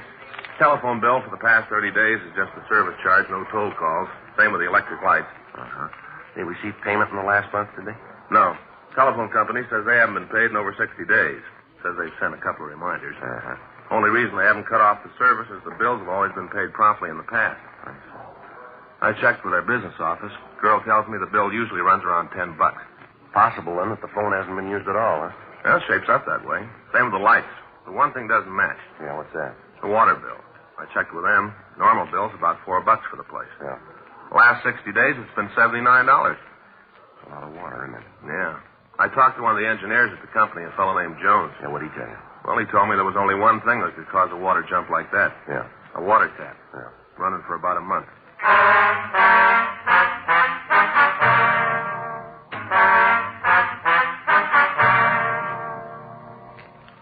2:06 p.m. We called the bank where Mrs. Gillespie had her accounts. The head cashier told us that since the date she'd withdrawn the $2,500, there'd been no deposits or withdrawals made. We telephoned the missing woman's friend, Mrs. Winifred Crocker. From her, we got the name and address of the owner of the building where the Tea Cozy restaurant was located. Frank and I signed out of the office and drove out to see him. The address we'd been given was a large house in the Silver Lake district. We rang the bell to the front door, but we got no answer. We walked around to the back of the property to a large garage. Joe, if we find this guy, we can find out if she gave him some indication she was going to leave. Yeah. Sounds like there's somebody there. Yeah. In here, I guess. Uh-huh. Yeah? We'd like to see Virgil Medina. I'm him. What do you want? Police officers. We'd like to check out a few things with you if we can. What about? Well, it might be easier if we talked inside. I got no truck with the cops. I got none and I want none. Now you can just ask your questions from out there. All right, sir. That's the way you want it. Well, that's the way it's going to be. Now get your questions asked and go about your business. You own a building located at 687 Kenmore Avenue? Why? Look, Mr. Medina, we're trying to conduct an investigation. We'd like to have your cooperation. If you don't want to talk here, we can go downtown. I own the building. Why? You have a tenant named Bertha Gillespie? Yes. Why? When did you see her last? Well, about a month ago, at least that. Do you remember the exact date? I don't know. It's a long time ago. What's all this about Bertha anyway? What are all these questions? You got something you want to know about her? Go ask her yourself. Anything I can tell you that she can't, go talk to her. Leave me alone. Where'd you see her last? Down at the restaurant. What time of day? Nighttime. Would you try to remember what date it was? It's pretty important. Wait a minute. I'll try to figure. See, I guess it must have been on a Saturday night.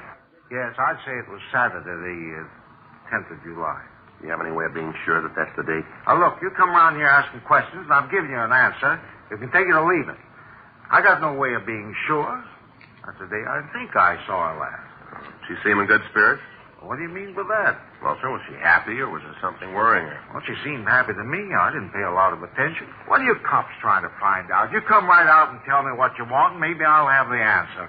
But I haven't got time to stand around and waste time with you. Now, you tell me why you're asking these questions, or you can leave.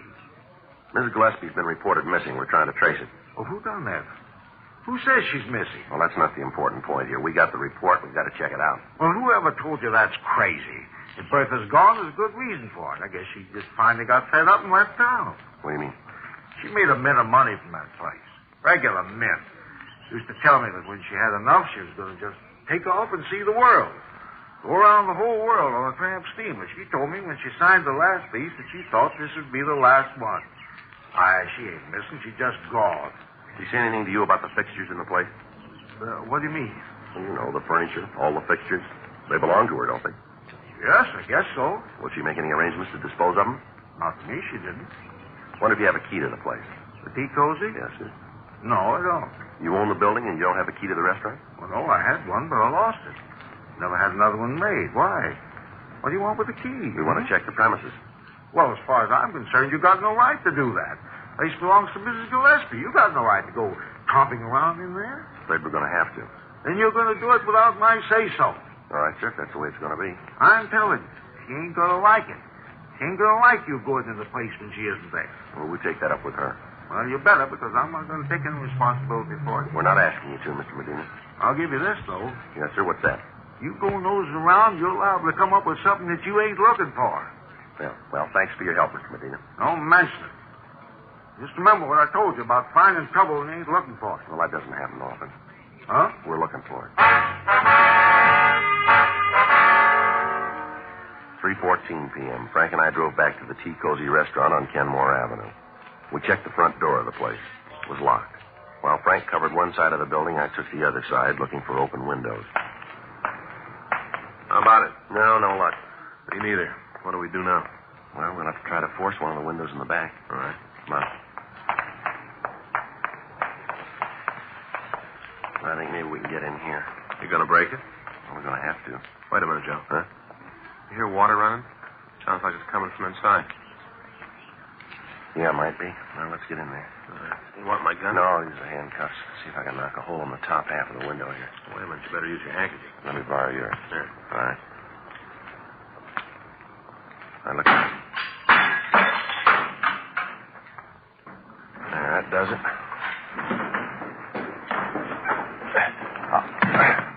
I'll go in and open the door. Yeah, I'll meet you out in front. Right.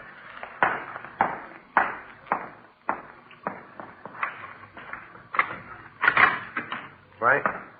Yeah, here. Come on in. See anything? No, I haven't looked yet.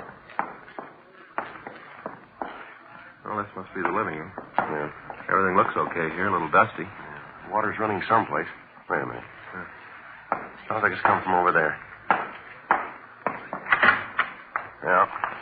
Better turn it off. Yeah. Better call the crime lab, huh? Yeah. Kind of a rough one, isn't it? Yeah. Looks like she put up quite a fight. Bloodstains all over the place.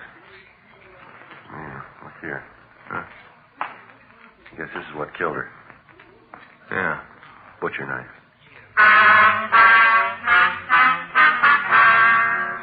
B. From a picture and the description that we'd gotten from Winifred Crocker, we identified the victim as the missing woman, Bertha Gillespie. We put in a call for the crime lab. Lee Jones and his crew came out and went over the place. The rest of the restaurant seemed to be in order. There was no sign of a struggle of any kind except in the bathroom where the body had been found. The murder weapon, the butcher knife, was dusted for prints, as was the rest of the restaurant, but the partials that the crime lab came up with were worthless for classification. They would be sufficient, however, for comparison if we caught the killer. A search of the personal effects of the dead woman revealed no further information to aid us in apprehending her killer. The $2,500 that she was known to have had when she was last seen was missing. 6:21, the men from the crime lab finished their investigation on the scene, and the coroner's office was called. They came out and removed the body. They also locked the door and affixed the coroner's seal. 6:45 p.m. Frank and I got back to our car to go down to the office. Now, let's go, Frank. Yeah. Hey, wait a minute. Hold it, Frank. Huh? Oh, it's a little kid. You guys the cops? Yeah, son, what's the matter? A lot of excitement around here, huh? Yeah, that's right. Something we can do for you? No, I figured maybe there's something I can do for you. What do you mean? You know who did the murder yet? Well, why do you say it was a murder, son? I know who did it.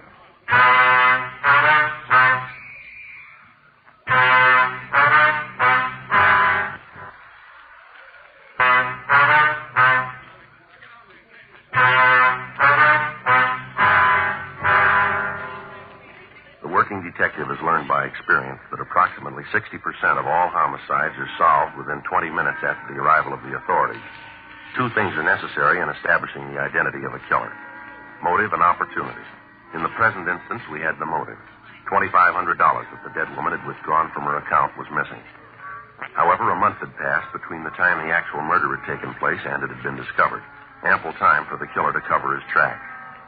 Now, before we could leave the scene, we had a witness who stated that he could name the killer for us. We asked the boy to get into the back seat of the police car while Frank and I questioned him. What's your name, son? Gordon, Eric.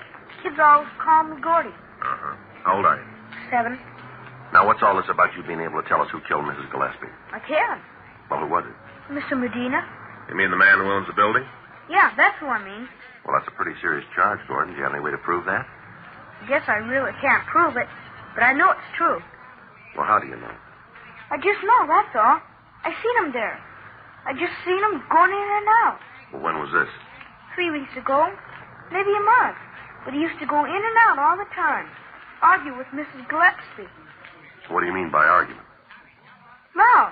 Mr. Medina screamed at Mrs. Gillespie. Will you ever hear any of these arguments, son? Sure. My mother's a friend of Mr. Gillespie. We just live a couple blocks away on Dewey Street. I play over here all the time. I've heard Mr. Medina yell at her. What'd they argue about, son? Mostly about a lease or something. Seems like Mr. Medina wants Mrs. Gillespie to move out. She didn't want him. Made him pretty sore. You gotta talk to him. He'll tell you the same thing. About how he used to fight with her. All right, son. Your mother ever hear any of these fights? Sure. You ask her.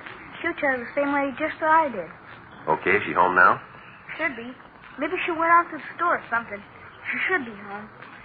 Okay, son. Let's go, Frank. Yeah.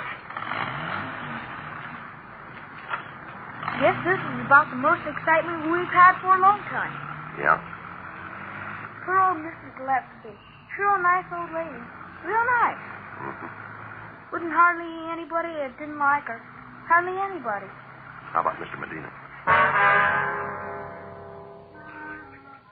7:04 p.m. We drove young Gordon Eric to his home and talked with his mother. She verified his story about the arguments between the victim and Medina. She went on to say that Medina had threatened Mrs. Gillespie, saying that if she wouldn't vacate the premises, he'd take care of her. We had their statements taken, and at 8:40 p.m. we went by Medina's house and asked him to accompany us downtown. He finally agreed, although he was sullen and uncooperative. When we got him down to the office, we checked his name through the record bureau, but we found that he had no criminal record in Los Angeles. His prints were rolled and sent to Holland Stahl for comparison with those found on the murder weapon. While we waited for the results, we talked to him in the squad room. You're going to regret this, you know that. Yeah. I'm telling you, you're dragging me down here with all these questions. You just wait till my lawyers get here. He'll put a stop to all this foolishness.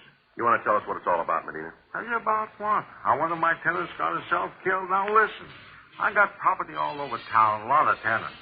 I worried about each one of them. I wouldn't have no time to do nothing else. We understand you had some pretty big arguments with Mrs. Gillespie. Who said that? Who told you that? Is it true? Why, it's a lie. You bring the person in here who said it, and I'll tell them it's a lie right to their face. You just bring them in here. We can't do that, and you know it. Yeah, of course you can. You know why? You want me to tell you? Go ahead, you tell me. You can't show the person who said that because there ain't no such person. There's anybody in the world who says, I'll argue with Bertha. Uh-huh. You try to get her to break her lease with you? That's none of your business. I told you before, I'm not about to answer a lot of questions that aren't none of your concern. A couple of things we better set you straight on, mister. You're a suspect in a murder. Now, if you're smart, you're going to realize that and give us some straight answers. You just wait till my lawyer gets here. He'll take care of all this. He's going to fix you for taking my fingerprints. I still don't think you had any right to do that. No right at all. Oh, yes. Homicide Friday. Yeah, Harlan. How many? All right. Thank you. You want to tell us why you killed her, Medina? What are you talking about? That was our fingerprint man. They checked your prints against the ones we found on the murder night. They match perfectly. Oh. You sure of it? They're sure. All right. I didn't mean to do it. I really didn't mean to, honestly. Just all of a sudden, I got so mad.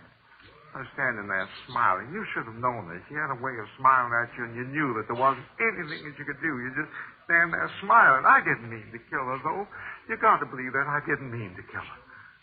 Want to tell us how it happened? Have you got a cigarette? Yeah. There you go. Thanks. Here's a match.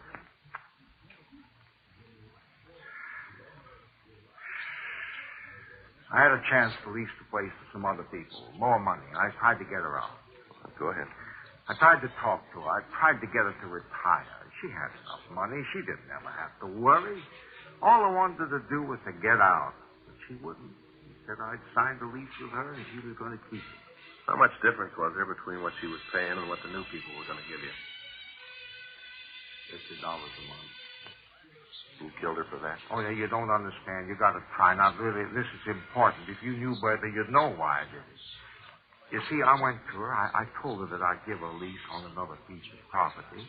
I'd give it to her at less money. I was trying to be fair. You can see that. I wanted to be fair. Mm-hmm.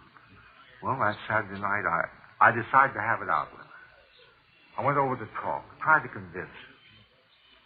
But she wouldn't listen. She just wouldn't listen. I tried everything to make her listen, but she wouldn't.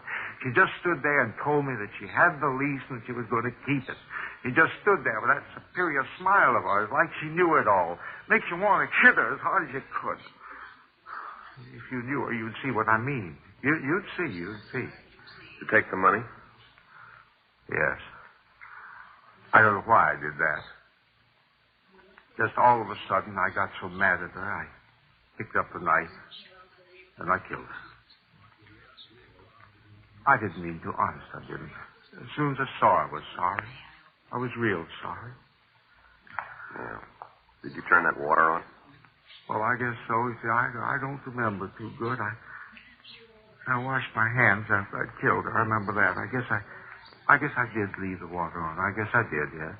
All right. Do you want to get the stenographer, Frank? Sure. Thanks.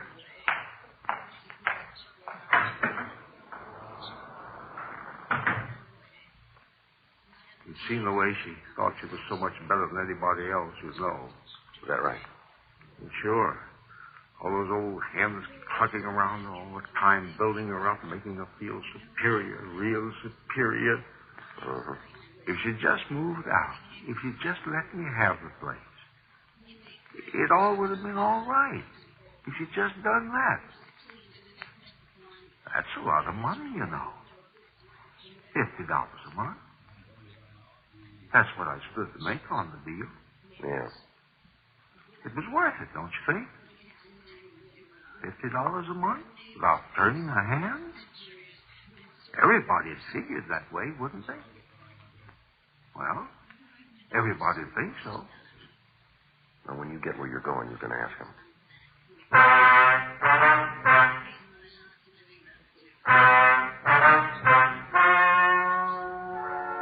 The story you have just heard is true. The names were changed to protect the innocent. On November 10th, trial was held in Department 97, Superior Court of the State of California, in and for the County of Los Angeles.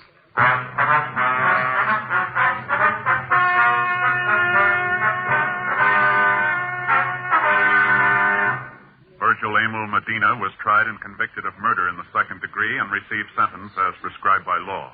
Murder in the second degree is punishable by imprisonment in the state penitentiary for a period of from 5 years to life.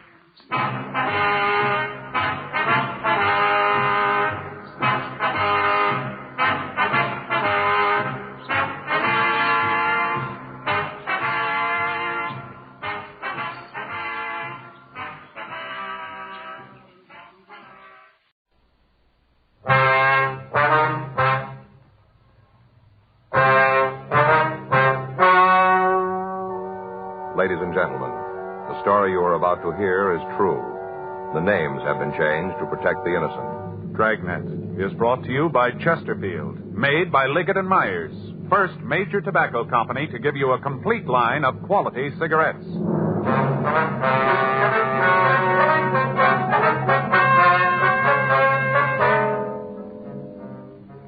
You're a detective sergeant. You're assigned to burglary detail. You get a call that a clothing store in Hollywood is suffering losses. The value of the stolen property is over $12,000. There's no lead to the identity of the thief.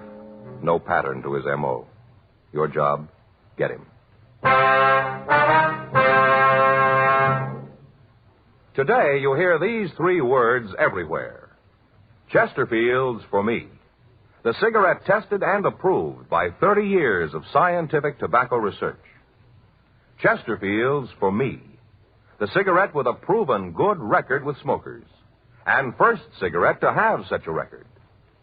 Chesterfield's for me. Chesterfield gives you proof of highest quality, low nicotine. The taste you want, the mildness you want. The Chesterfield you smoke today is the best cigarette ever made. And best for you.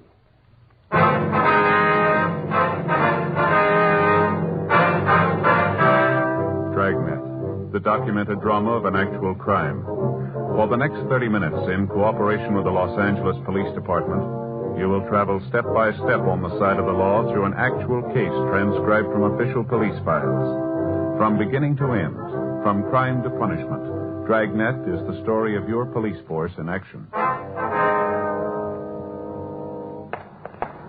It was Wednesday, June 3rd. It was hot in Los Angeles. We were working the day watch out of burglary detail. My partner's Frank Smith. The boss is Captain Bernard. My name's Friday.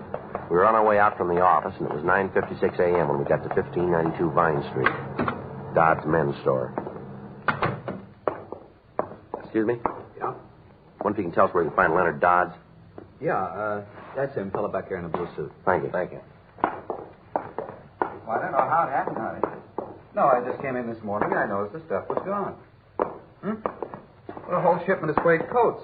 Haven't even been unpacked yet. Yeah, about 24 of them. Were white with a button-down collar. Yeah, I called the cops and the insurance company. Yep. Well, about 12,000. Well, a couple customers just came in, honey. I'll call you back. Yep.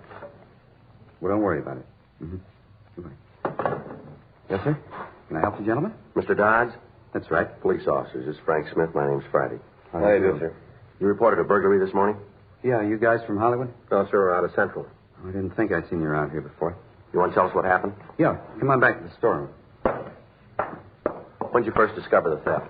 Well, this morning when I came in, I went back here to unpack some new merchandise, and I found most of it gone. Here, I'll get the door. Now, this is our storeroom. When we get a shipment from the east, the cases are kept here until we get a chance to unpack them and check the invoices. I see. Was all of the stolen merchandise taken from this room? I'm not sure about that. I do know that a shipment of suede jackets and waistcoats was in here. It's gone now. A couple of cases of shirts, too. The only way I'd have of knowing if they took anything from out in the store itself would be to make a complete inventory. Mm-hmm. What do you estimate the loss at? $12,000. When was the last time you saw the merchandise in here? Yesterday afternoon. About what time? Well, I'd have to guess at that. I'd say about 3 or 3:30. How many doors are there to the store here? Just the front one. One in the back. Opens into an alley. What if we could see the rear door? Sure. Back this way. One of the first things I thought of, too, but it was locked. You opened the door this morning, did you? Yes, I found the stuff gone, then I checked the door. It was still locked. Uh-huh. You have an alarm system in the store? Yes, it didn't go off last night, so. I see. Here's the door. You can see for yourself there's nothing wrong with the lock. How about it, Joe? No, there's no signs of it, Jimmy. Well, that's what I thought, too. I looked pretty close. Couldn't see any sign of where they got in. How about windows? Possible they got in through a window? No, I'm sure of that. Only 2 we've got are in the tailor shop. Here. Well, you can see them up there. Good 10 feet and barred. They couldn't have gotten in there. All right, we'll have our crime lab take a look. Who has keys to the place? Well, I've got one. Yes, sir, but who else? Well, they're just me and Al. Al? Yeah, Al Baker. He's sort of the assistant manager. Whenever I'm not around, he takes charge of things. Can we see him? Well, you can when he comes in. Listen, I don't want you to give him any trouble. I trust him with anything at all. I don't want you asking him a lot of embarrassing questions. All right, sir. How long has he worked for you? Oh, I guess it's been about 5 years. I don't think I could run the place without him. Sure wouldn't want to try. I see. Besides this Baker, how many people do you have working for you in the store? 3 others full-time. During rush periods, I call in extra help. Can you give us a list of their names? Yes. But you can be sure of one thing. What's that? Isn't anybody who works at the store did this. You seem pretty sure about that. Well, I know my people. All of them have been with me for a couple of years. I trust them all. I noticed that you're doing some remodeling here. How about the workmen? Possible one of them took the merchandise? Mr. Friday, do you know how much $12,000 in clothes is? Yes, sir, I have an idea. The both of you couldn't carry it in one trip. Not in a couple of trips. Whoever took those clothes was here a long time, and he worked hard getting them out of the store. Yes, sir, but about the workmen? It couldn't have been one of them. None of them have keys to the place. We have to open up to let them in, and they leave before we close. If they tried to get the things out of the store, one of us would have seen it. Couldn't possibly have been one of them. Frank? Yeah? You want to call the crime lab? Sure. Can I use your phone? Yes. It's on the counter in front of the store. I just don't understand it. Sir? Just doesn't seem to be any way they could have gotten all of the clothes out. No way at all. Well, they must have found one. 10:38. The crew from the crime lab arrived and went over the place. The whole store was checked, and all entrances and exits of the store were checked for fingerprints. Both the front door and the rear exit were examined, but there was no mark of a jimmy. The windows on the second floor were gone over, but the locks on them were secure, and there was no apparent way they could have been used to remove the stolen merchandise.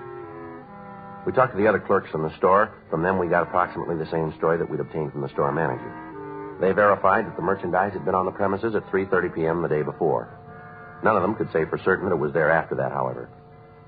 While Frank was checking with the members of the crew from the crime lab, I called the names of the employees into the record bureau for a check. Yeah, that's Baker, B-A-K-E-R, WMA, 46 years, 5 feet 10 inches tall, 156 pounds.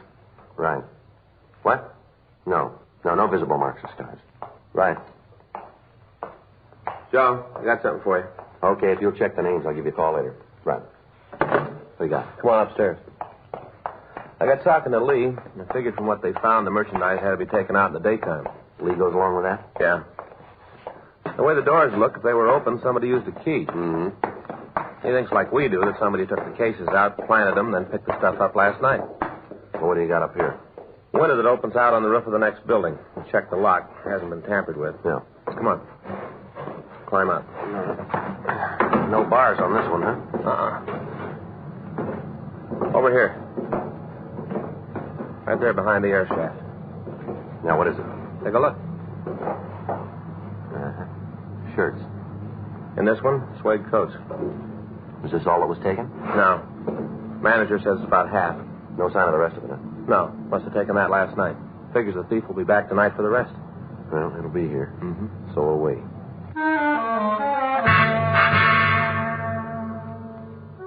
We asked the manager of the clothing store to keep watch on the cases of stolen merchandise while we made arrangements to place a stakeout on them. 12:14 p.m. The crime lab finished their investigation, and Frank and I talked with Lee Jones. He told us that he'd checked the fingerprints found on the doors and windows, but that all of them had been eliminated as they belonged to the members of the store staff or to the workmen. He told us that they'd found an impression of a tire print in the dirt of the alley next to the building where the stolen clothing had been found. He went on to say that they'd checked and had found that the truck belonging to the plaster contractor had tires of the same type that had left the impression. The canvas was made of the tenants in the building next to the clothing store, but they could give us no new information on the possible identity of the thief. 3:52 p.m. We checked back with the record bureau on the list of names of store employees. Yeah. When was that? Uh-huh. How long? You get out clean? Mm-hmm. Nothing on the rest of them, huh? Yeah. Okay, thanks. Bye. Anything? Yeah. They checked the names, came up with one possible. Yeah. The assistant manager, Al Baker. He's done time for burglary. The record bureau had come up with the information that Alfred Roger Baker had been arrested in 1943 for burglary. He'd been tried and convicted on 3 counts. He'd spent a term in the state penitentiary at San Quentin, and he'd been released. Since that time, he apparently had led the life of an exemplary citizen. 4:07 p.m. Frank and I took him to the office of the clothing store to talk to him. Sit down, Baker. Sure. What's this all about? You don't think I had anything to do with this burglary, do you? How many times have you been arrested? Why do you ask that? We just want an answer. You seen the record? We've seen it. You know without me telling you. We'd like to hear it from you. I was arrested once. I did the time. I'm clean since then. I thought when you did the time and they let you out, you didn't owe anybody anything. Yes, that's right. Well, then what are you guys hopping on me for? I just work here. I mean, just because I did a hitch for burglary that I had anything to do with this. We didn't say you did. Well, you're sure acting like I did, bringing me in here talking about how I was arrested. Sure acting like you think I had something to do with this one. Well, you look good for it. Well, how do you figure that? You got the only other key to the door. Look, I don't like to bring this up. Maybe you bright cops haven't thought about it, but who says Dodds couldn't have done it himself? What do you mean? Well, he's in trouble, big trouble. This would be an easy way out of it. Why don't you tell us? Well, all the stuff is insured. It'd be pretty sweet for him to lift the merchandise, collect on the insurance, and then sell the stuff, too. It'd come out real good. That's the way you got it figured, huh? I'm not trying to figure it anyway. All I know is that you guys are trying to wrap something around me that doesn't fit, and I want no part of it. If I'm right, Don, it must be a couple of guys' work here could have done it. Well, the way we got it, the thief used a key. Well, that brings us right back to Dodds. Well, if he's in trouble financially, then why is he doing all this remodeling? He hasn't got much choice. He's got to brighten this place up or he's going to lose what business he's got. You check into him. You look it up. You'll see what I'm talking about. It makes a lot more sense than you hauling me in here. Can you account for your time last night? From when? From the time you left here. Yeah, I can give you every minute. All right, go ahead. I left here at 6:30. That's the time I always leave. Who was here when you left? You mean who locked up? That's right. Leonard. He always locks up, always. Where'd you go after you left? Went up to the corner and had a beer. That's like always, too. Anybody in the bar know you? Yeah, the bartender and the waitress. They'll vouch for you? Sure they will. All right, go ahead. After I left there, I drove home. What time did you leave the bar? About 7:10. I had one beer, smoked 2 cigarettes, put a nickel in the nut machine on the bar, and went home. I left at 7:10. Sure wish I knew you were going to want to know all this. I'd have been more careful about remembering. I forgot how many nuts I got from the machine. I'll take a wild guess and say 14. I got no way of proving that. You'll have to take my word for it. What time did you get home? By 7:50. Where do you live? Out in the valley. Traffic's heavy going out at the pass that time, and it took me 10 minutes longer than it usually does. You prove when you got home? Yeah, I can. How? Talk to my wife. We got a time clock on the wall just as you come in the door. I punch in and out. The time will be there. What about last night? I was home all night. I had dinner, sat around and watched television, went to bed. You didn't leave your house, huh? No, not from the time I got home last night until I left this morning. Pretty bad, isn't it? How do you mean that? I can prove every minute of it. Look, you get off my back, cop. You start looking around, you'll come up with a lot of guys who had a lot more chance and a lot more reason to heist that stuff than I do. That won't be hard because I haven't got any. You sit tight and I'll show you who sold that stuff. Huh? Wait a minute. Where are you going? Just over to the desk. I want to show you something. What? You'll see. Hold it just a minute. Now, you show me what you want and I'll get it for you. Hey, you cops, you never learn, do you? Open the top drawer. This one? Yeah. All right. Now open that one. All right, what do you want? A folder right there. This one? Yeah, that's the one. Put it up on the desk. All right. Go on, open it. Yeah? Now take a good look at the reason the stuff was stolen. What is it, Joe? Bills. There isn't anything in the store that's paid for. Take a look at them yourself. Here. Look here. Past due. Please remit. Your credit is important. Overdue. Past due. Go through the rest of them. They're all like that. There isn't a place in the country anymore that'll extend any credit to Dodds. Not one. You're looking for somebody who had a reason to steal the stuff? Well, there's your answer. You talk to Leonard Dodds. He's got the reason. Come in. Joe. Thanks. See you a minute. I'll take it. Okay. Telling you, you got to lean on somebody. You lean on Leonard Dodds. He's the one. Don't come around here bothering me. Joe. Yeah. Yeah, what do you got? He might be telling the truth. Huh? Stuff on the roof. Yeah. It's gone.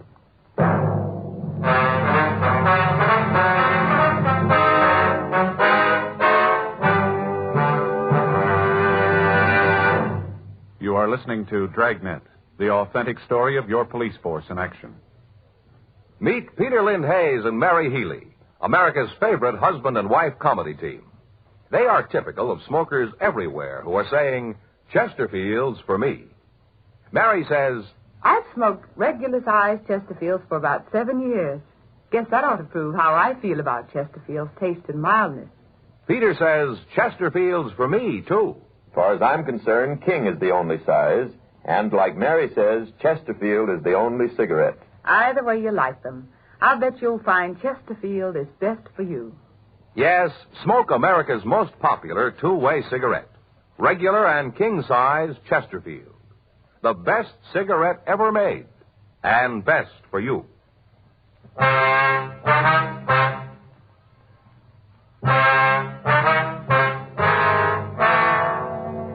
With the removal of the remaining packages on the roof, our main opportunity of catching a thief was gone. We questioned the people in the store about it. From them, we learned that the manager, Leonard Dodds, had brought the cases of clothing into the store himself. We talked to him, and he offered as an explanation the fact that the insurance company wouldn't like him leaving a supply of expensive suede coats up on the roof. He went on to say that catching the thief was our business, that we were not to interfere with his running of the store and any attempt to apprehend them.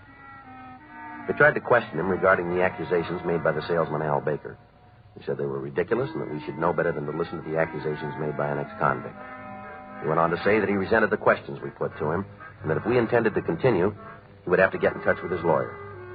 We contacted the office and made arrangements for a stakeout to be set up on the roof of the building next door, and then Frank and I returned to the office to check further on Leonard Dodds. We checked with his bank, and we found that he had several notes on the clothing store. The head of the loan department told us that Dodds' payments had been irregular, and that at the time he was overdue on one of the notes.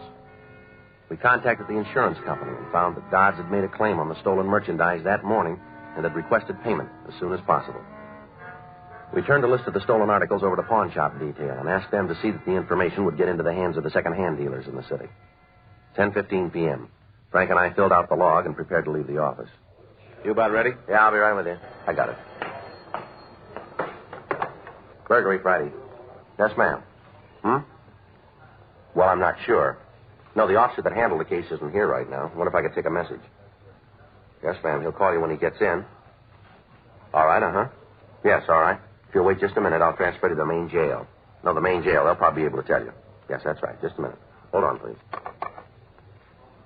Would you give this call to 2949, please? That's right, the bill clerk. Thank you. The woman wants to know how much it's going to cost to get her husband out of jail. Yeah. I got it. Burglary Friday. Yeah, Yeah, that's right, we did. Yeah. Well, when was that? Yeah, that's right. Yeah. Okay, we'll wait here. Right, bye. Well, looks like we got it made, maybe. What do you mean? Radio car out in the Westlake district just picked up a couple of kids. Uh-huh. Both of them were loaded down with clothes. Yeah. Label on them is Dodds Clothing. The radio car officer had told me on the phone that he and his partner, while making a routine patrol of the area, had spotted two boys walking down the streets carrying large quantities of clothing. When they were stopped, the two suspects were unable to account for the clothes, and they were not able to tell the arresting officers where they'd gotten them. In checking the pair out, the officers had called burglary detail, and we'd gotten our first concrete lead to the thief. 10:47 p.m. The two suspects arrived at the office. Their names were checked through R&I, and they were both found to have misdemeanor records listing petty theft and attempted burglary. One of them, Walter Kramer, had been convicted on burglary charges and had been sentenced to Preston School for Boys. He was at the time on parole. While the other boy waited in the squad room, Frank and I questioned Kramer in the interrogation room. How old are you? 18. Where do you live? You know that already. What are you asking me again for? I told the other cop, gave him all the information. Where do you live? 2574 Brandon Street. You want to tell us where you got the clothing you had when you were picked up? You're smart cops. You figure it out. You on parole now? No, I got out clean. Are you still that way? That depends on how you read this one. Where'd you get those things? I found them. You expect us to buy that? I don't care if you buy it or not. It's the truth. You're pretty heavy, aren't you? I've been around. That time up at Preston didn't do you much good, did it? Be surprised what I learned up there. Not what you were sent there for. That depends on where you're sitting. You were picked up carrying a load of stolen clothes. You want to tell us where you got them? You tell me. Now, come on, kid. Where'd you get the clothes? You going to play it that way, are you? There ain't any other. Where were you yesterday? Starting when? From when you got up. I got to tell you all that? We want to hear it. Pretty dull. All right, go ahead. Well, I got up about noon. You got a job? Yeah. Where? Around. What do you do? Nothing. I'm a philosopher. I study people. I just sit around all day and study people. How do you live? Stay with my folks. They pick up the tab. Go ahead. With what? What you did yesterday. Told you. I got up about noon. Had some breakfast, then went over to Harry's. That's the boy you were picked up with? Yeah, I went over to his house. Sat around and watched the television. How long were you at his house? Maybe 6. Sat around and talked philosophy. Talked and watched the old movies. What'd you do then? Left and went out to study people. Where'd you go? Went down, played a couple of games of pool, had something to eat. And after that? Went out to a movie. You got any way of proving that? Sure, talked to Harry. See your alibi? Yeah, you talk to him. He'll tell you. Now, you may not know this, but he's in the theft as deep as you are. I got some information for you, cop. Neither one of us is in on it at all. All right, get your coat. Where you taking me? City jail. You gonna book me? You called it. How about Harry? Well, how about him? He going too? Yeah. What charge? Suspicion 459 PC. Burglary? That's right. Come on. You mean that stuff is really stolen? That's right. You're telling me right? Yep. It ain't true. Well, you tell us about it. No, I mean, Harry and me didn't steal the stuff. At least not the first time. What do you mean by that? Well, we stole it. Yeah, you got us cold for that. But not the first time. Well, where'd you get it? From a garage? That's the truth. We stole the stuff from a garage. Where is the place?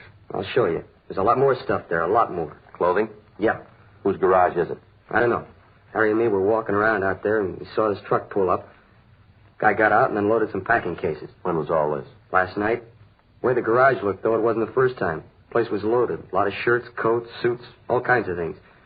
Harry and me figured that we might as well help ourselves. But we didn't steal the stuff originally, not the first time. What's the address where the garage is? I don't know. Up on Shortdale Avenue near the lake. All right, we take you up there. Will you point it out for us? Sure, I'll show you. I want to see him get his. Get it real good. What do you mean? Imagine having a garage full of stolen things. Terrible, that's what it is. Is that right? Sure. The important thing is that you know that we didn't steal it the first time. You got to believe that. We didn't steal it the first time. Is there really a difference?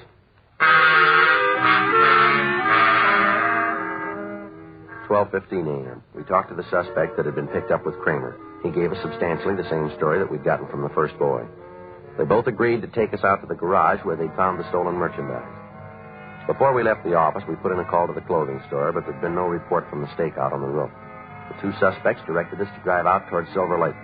We took the freeway out to Glendale Boulevard and turned right. We drove out to Loma Vista, and then we turned right again. The boys directed us up the hill and then onto a side street. We went about a half a block farther before they pointed out the house to us. We drove down the street and parked the car. Frank and I and the two suspects walked back to the house and into the rear of the yard. The two-car garage in the rear of the building was unlocked. We went in. Scattered around the place, we found several large packing cases of clothing. The labels on them were from some of the most exclusive men's stores in the city. There was no question about it. This was the plant for the stolen merchandise. Frank stood by the back door of the house, and I went up on the front porch and rang the bell. Yeah? You're Martin Hetman, aren't you? Yeah, do I know you? My name's Friday, police department. Oh, yeah, I met you over at Dodge. What is it, some more questions?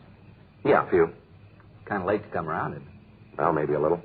You're just going to turn in. Can you wait till the morning? I could come down to the police department. No, I'm afraid we're going to have to talk tonight. Oh. Okay, come on in. Thank you. Anybody else in the house? Just my wife and the kids. Where are they? Upstairs. They're all asleep. I told you I was just going to turn in. Mm-hmm. That garage out back, does that belong to you? What? The garage out in the back of the lot, is it yours? Yeah, it's mine. Why? What do you use it for? What do you use a garage for? I keep the truck there. Well, where's the truck tonight? I left it at a service station down Glendale Boulevard. Having a grease and the oil change. Why? Anybody else use the garage besides you? No. Everything in it belong to you? You mind if I call my lawyer? Well, you can do that from downtown. You arresting me? Yes, sir. You found the stuff, huh? We found it. That cigarette? Yeah, here. Here's a match. I guess I should have gotten it out of the garage sooner. Mm-hmm. Figured on it first thing in the morning. When you talked to me this morning at Dodge, I should have known. Should have known right then. I didn't think you'd figure it this way. All right, come on, get your coat. Yeah, just let me finish the cigarette. You sure had it figured. Going real good. Want to hear about it? All right. Well, I'm a plastering contractor. You know that. Yeah, you told us that this morning. Well, I bid on the jobs. All the contractors submit bids on how much we'll do the work for. You know what I mean? Mm-hmm.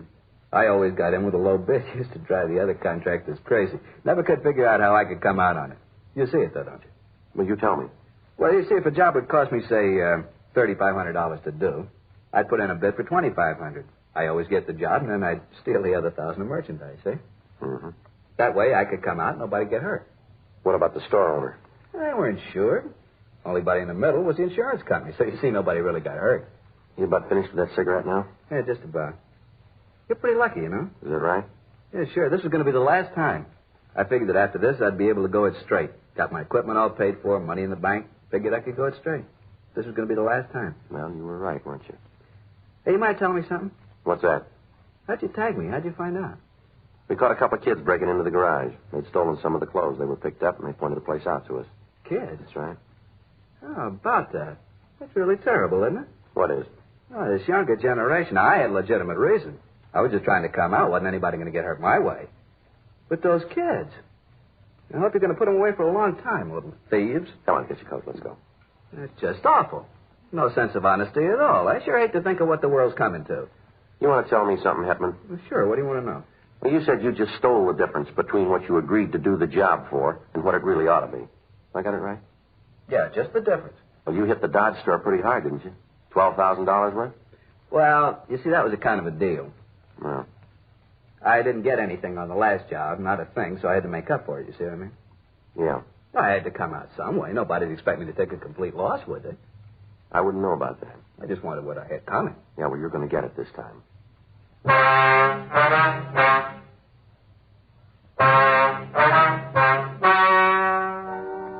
the story you've just heard is true. The names were changed to protect the innocent.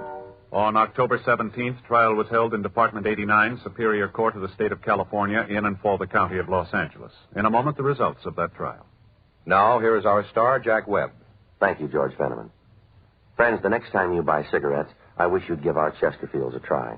Now, that's all we ask. Just try them, because these cigarettes do a better job of selling themselves than anything I could say. Either way you buy them, regular or king size, I know you'll like them, because they smoke mild and they're really satisfying. Join the millions of smokers who've made Chesterfield America's most popular two-way cigarette. And when you do, I'm convinced you'll agree that Chesterfields are best for you.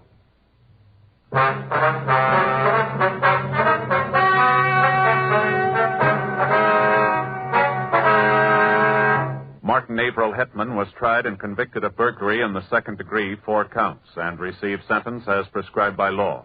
Burglary in the second degree is punishable by imprisonment in the state penitentiary for a period of not less than 1 nor more than 15 years, or by imprisonment in the county jail for not more than 1 year.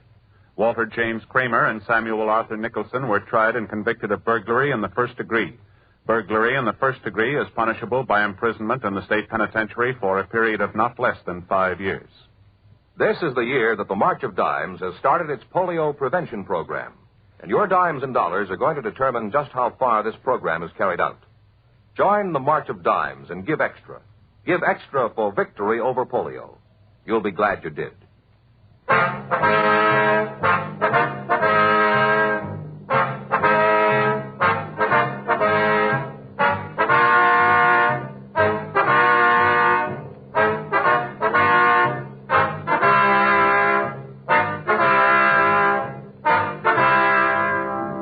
You have just heard Dragnet, a series of authentic cases from official files.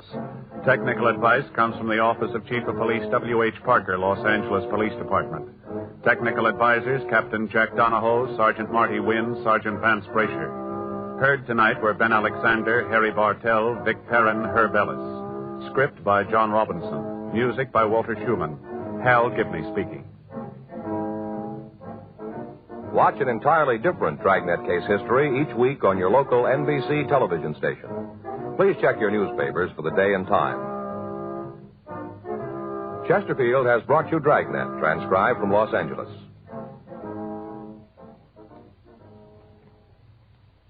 This is it. Say thousands of filter tip smokers who have switched to L&M filters. At last, a filter tip cigarette with plenty of good taste. And a pure, non-mineral filter. You get effective filtration because only L&M filters use alpha cellulose, entirely pure and harmless to health. It's the light and mild smoke. Much more flavor, much less nicotine. This is it. As Roswell Russell puts it, L&M filters are just what the doctor ordered. Today, buy L&M filters.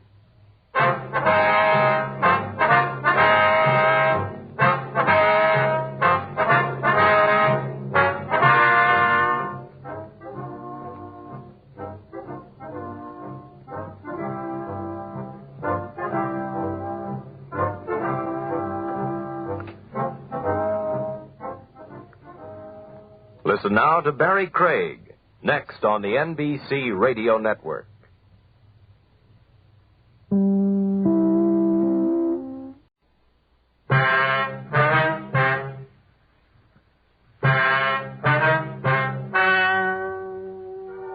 Ladies and gentlemen, the story you are about to hear is true. The names have been changed to protect the innocent. Dragnet is brought to you by Chesterfield, made by Liggett & Myers. First major tobacco company to bring you a complete line of quality cigarettes.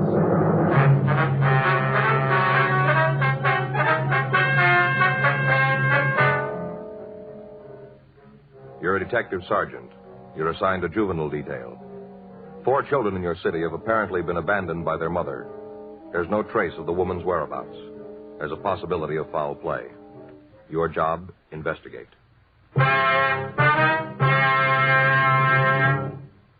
Today, you hear these 3 words everywhere. Chesterfield's for me. The cigarette tested and approved by 30 years of scientific tobacco research. Chesterfield's for me. the cigarette with a proven good record with smokers, and first cigarette to have such a record.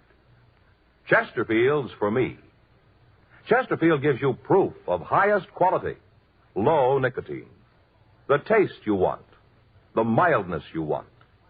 The Chesterfield you smoke today is the best cigarette ever made, and best for you.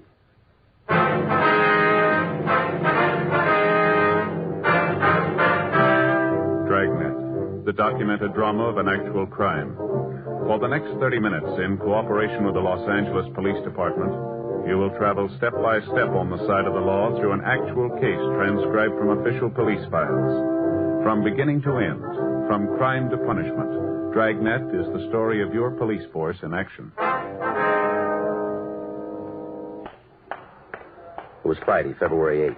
It was raining in Los Angeles. We were working the night watch out of juvenile detail. My partner's Frank Smith. The boss is Captain Powers. My name's Friday. I was on my way back from juvenile hall, and it was 7:46 p.m. when I got to 1335 Georgia Street, the office. Joe? Yeah, Irene? You talked to Captain Powers? Yeah, the way it looks, Frank's going to be tied up in court for a couple of days. Going kind of hard. Gang war, isn't it? Yeah, seems like everybody in town's climbed on this one. Really making a big thing out of it. Uh-huh. Well, the skipper said I was supposed to give you a hand on anything that might come up. Then you just made it. Hmm? Woman in the next office. You better talk to her. What's it about? It'll be better if you got it straight from her. Was she a crank? I don't think so. See what you can figure. All right. Mrs. Eggers? Yes, Miss Gardner. You ready to do something about this? Yes, ma'am. I'd like you to meet Sergeant Friday. Joe, this is Mrs. Eggers. Now, how do you do? Miss Eggers? If you'd give him the story the way you told it to me. You bet I will. Sit down, young man. I'll tell you all about it. All right. Get your book out. I beg your pardon? Your book. You're going to take some notations, aren't you? Well, if you'll just tell us what this is all about. Yeah. Well, I don't want you to get the idea that I'm the nosy type. I'm not. It's just that I take an interest in the things that go on around me. Civil-minded's the way they put it in the papers. Uh-huh. Of course, there are people who say that I pay too much mind to their business, but it isn't true, not a bit of it. If you'd tell the sergeant what happened. Oh, yeah. Well, these people moved into the house about 6 months ago, the 5 of them. Yes, ma'am. Stevie, Pamela, Carol, Martin, and the mother, Rowena. 4 kids and the mother. All right. Would you like to go on? Well, now, right off, I could spot this woman. Seen a lot of them. Well, how do you mean that, Miss Eggers? You can make it crystal if it's any easier. Yes, ma'am. What did you mean? That you've seen a lot of them? Alkies, you know. Drunks. Mm-hmm. Well, she's one. I could spot it right off. Her and those 4 beautiful children. Yeah. Well, the first few months they lived there, I'd maybe see her a couple times a week, you know, going in the house or coming out. Just a couple times a week. I see. Last week, 10 days, I haven't seen her at all. Not even a little sight. Mm-hmm. So right off, I figured that something was wrong. That's the way it looks to me. All right, thank you, Miss Eggers. We'll check on the house right away. Well, that's what I wanted this policewoman to do. I told her I'd go right along with you. Well, that won't be necessary. Now, listen, young man, if there's anything wrong with them kids, I want to know about it. I want to do my part. The whole neighborhood's talking. Is that right? Sure. Little Stevie's been to all the houses looking for something to do, asking for work. It just seems to me that there's something wrong about the whole caboodle of them. Not seeing the mother and the way the boy don't eat the lunch plate, not seeing the other kids. There's something that don't fit over there. All right, ma'am, we'll look right into it. You just do that.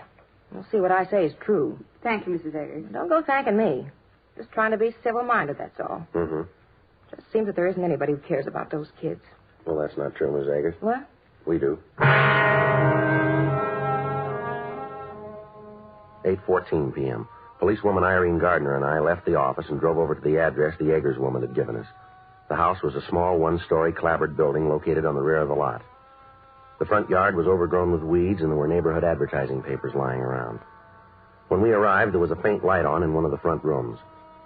Irene and I went up to the front door, and we knocked. We got no answer. I tried the door, but we found it locked. There was no sound from inside the place. The shades were drawn over the windows so that it was impossible for us to see into the house. We walked around to the rear and tried the back door. It's locked. Yeah, doesn't look like there's anybody home. Mm-hmm. Well, let's talk to that Eggers woman again, huh? All right. Doesn't make a lot of sense, does it? From the story she gave us, the kid should be at home. Well, she might be seeing things, Joe. You know, trying to figure out some way to get attention. Yeah, might be. Didn't seem like that to me, though. Joe? What? What do you got there? The front window. There, you see it? Yeah, there's somebody in there. Come on, let's go.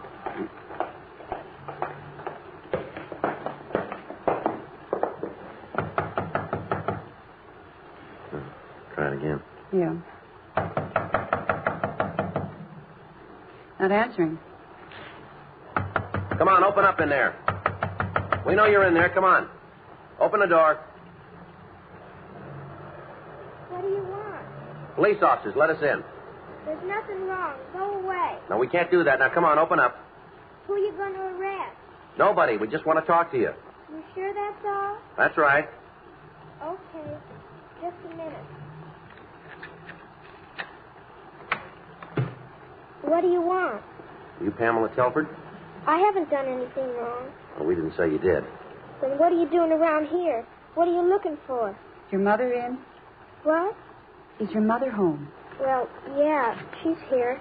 Well, we'd like to see her if it's all right. You can't. You can't see her. Well, I'm afraid we're going to have to.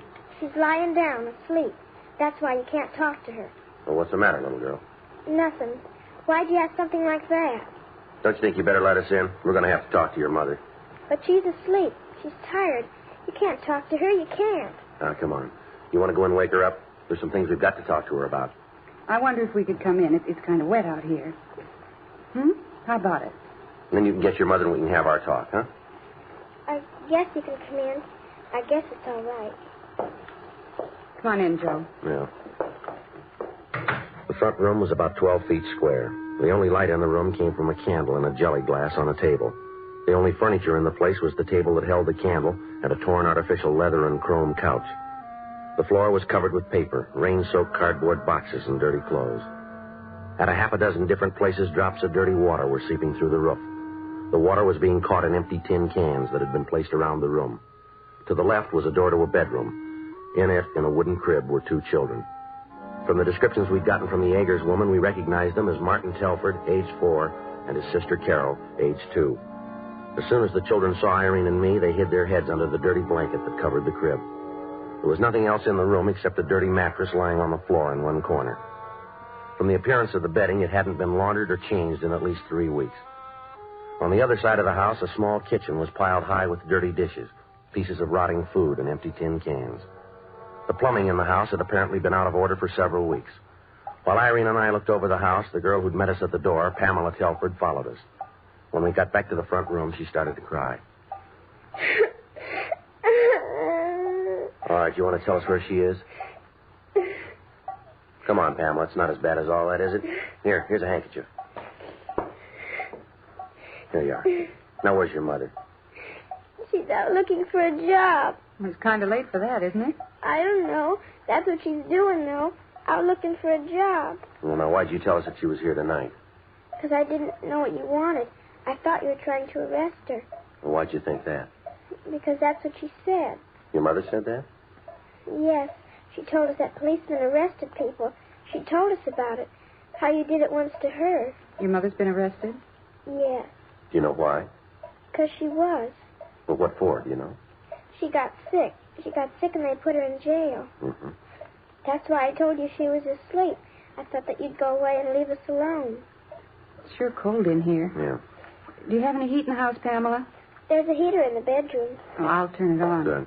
It doesn't work. What? The heater doesn't work. Marty was playing one day and he broke the little rods in it. It doesn't work anymore. Well, we should be able to get some heat out of it. No, you won't. There isn't any gas. They turned it off. Mm-hmm. Well, I think maybe you youngsters better come downtown with us, don't you think? Why? Well, it'll be warm down there, a lot more comfortable for you. We can't go. We gotta wait here. That's all right, Pamela. We'll leave word for your mother where you are. Maybe that's your mother now, huh? No, it's Steve. Who are you? He's a policeman. What do you want? There's nothing wrong here. Nothing for you to come butting in for. We want to see your mother, son. She hasn't done anything. Why don't you cops leave her alone? All the time you're after her, never leave her alone. You're kind of rough for a little guy, aren't you? That's none of your business. I know my rights. I know I'm good. Well, look here, son. We're going to take you downtown and give you a good meal, just until we can talk to your mother, that's all. Then you're going to bring us back? Well, we'll see. How about Marty and Carol? You taking them too? Yeah. Going to give them something to eat? Yes, that's right. Okay, we'll go with you. Just for tonight, though, that's all. Just for tonight. You understand? Yeah. Oh, and another thing. Yes, what's that? We're paying our own way. I've got money. Anything you give us, we're going to pay for. Well, you won't have to do that, son. Well, I'm going to. We don't need charity. We're getting along all right. Everybody has a little rough luck now and then. Everybody. Mom tries. She really does. She's been looking for a job for a long time. Uh-huh. All right, Steve, you want to help get the others ready to leave? I'm not sure we can go. Well, I'm afraid you're going to have to, son. All right, but just for tonight. But the only reason is that I want Marty and Carol and Pamela to have something hot to eat. There's something wrong with the stove, so we can't cook on it. That's the only reason we're going. Just because there's something wrong with the stove. The gas is turned off. No, it isn't. It just don't work. But whatever we eat, whatever we get, we're going to pay for it. I've got the money. Well, I told you once before that won't be necessary. It is, too. We're not taking any charity. We've never taken any. We're not going to start now either. Anything that's done for us is going to be paid for. Yeah, I guess that's right, Steve. Huh? It'll be paid for.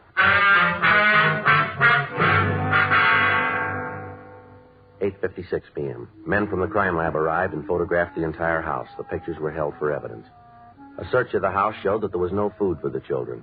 In a cardboard box in the bedroom under a pile of toilet articles, we found a photograph of a man and a woman taken at what appeared to be a beach photographer's. Irene and I checked through the rest of the house, but we found nothing that would indicate where the mother of the 4 Telford children had gone. The youngsters were taken to juvenile hall, bathed, given clean clothes, and fed. At first, Steve Telford refused to eat anything until he was assured that his 2 sisters and his brother were being given the same kind of food. After the boy had finished eating, Irene and I talked to him. His previous uncooperative attitude had changed, and he seemed anxious to help us find his mother. This is the longest she's ever been gone. I'm beginning to think there might be something wrong. Well, when did you see her last, Steve? This is Friday, isn't it? Yes, February 8th. Uh-huh. It was last Tuesday, then. You mean this week, son? No, a week ago. A week ago Tuesday. Well, what did she say when she left? Just like always. She said she wasn't feeling very good and she was going out and try to look for work. What kind of work does she do? Well, she's a waitress. A good one, too. Mm-hmm. That's the trouble, I guess. She's so good. What do you mean? Well, there are only a couple of places that Mom says are any good. Well, you know, where she went to work. I don't believe I understand what you mean, Steve. Well, Mom always said that she wasn't just a hash slinger. That's what she called it. Oh, I see. She said that she was a waitress and she couldn't go to work just any place. Mm-hmm. Where'd she work last? A big place out in Beverly Hills. Forgot the name right now. But when she got the job before she went to work, Mom took us out there. We didn't go right in, but we stood in front and looked at it. Big place, real nice. You know, all kind of glass in front. And you could see the people inside having a good time. We didn't go in, but we could see it good. How long did your mother work there? Well, she had some trouble, and she had to quit. What do you mean, trouble? Well, she got sick, and the man who was her boss got mad at her. And I guess he said a lot of things that Mom didn't like. So Mom told him that he couldn't talk to her like that, and then she quit. Your mother ever tell you what was wrong with her? Steve? No, she didn't. Did you see a doctor about it? You might as well know it. You're going to find out anyway. What's that, son? Well, Mom drank a lot. Sometimes she'd drink too much, and then she'd get sick. That's what was wrong. Mm-hmm. Where's your father, Steve? He died before Carol was born. Right before. I want you to take a look at a picture for us, will you? Look at it and tell us if you know who the man in it is. All right. There you are. That's Mom. Mm-hmm. You know who the man is?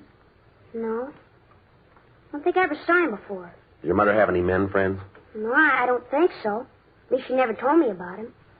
She always said that the kids were enough for her, that we were all that mattered. She used to say that when she got a steady job, we were all going to live good. She used to tell us how one day the phone would ring and all our troubles would be over. Just like that. One day we've had a little trouble, and the next, everything was going to be all right. Mm-hmm. Well, she really believed it, too. Just all of a sudden, the phone was going to ring and all our troubles would be over. Mm-hmm. I didn't know how to tell her. Tell her what, son? That they turned the phone off.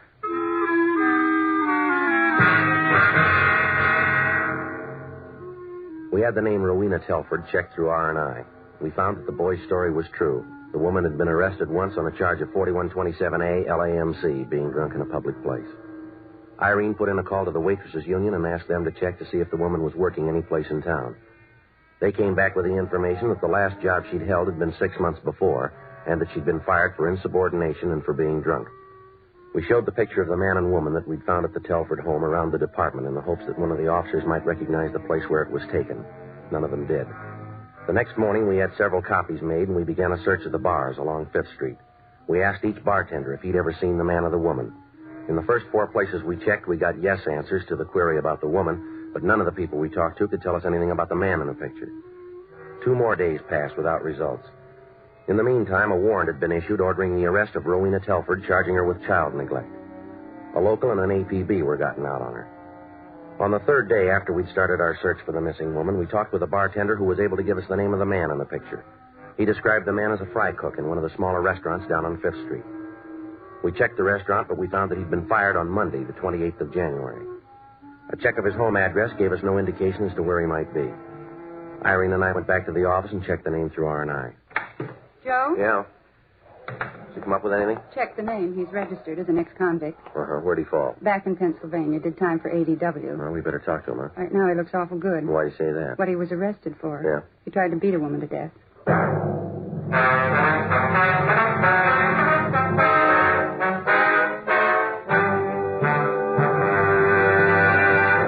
You are listening to Dragnet, the authentic story of your police force in action. Meet Peter Lynn Hayes and Mary Healy, America's favorite husband and wife comedy team. They are typical of smokers everywhere who are saying, Chesterfields for me. Mary says, I've smoked regular-sized Chesterfields for about 7 years. Guess that ought to prove how I feel about Chesterfield's taste and mildness. Peter says, Chesterfields for me, too. As far as I'm concerned, King is the only size. And like Mary says, Chesterfield is the only cigarette. Either way you like them, I'll bet you'll find Chesterfield is best for you. Yes, smoke America's most popular two-way cigarette. Regular and king-size Chesterfield. The best cigarette ever made. And best for you.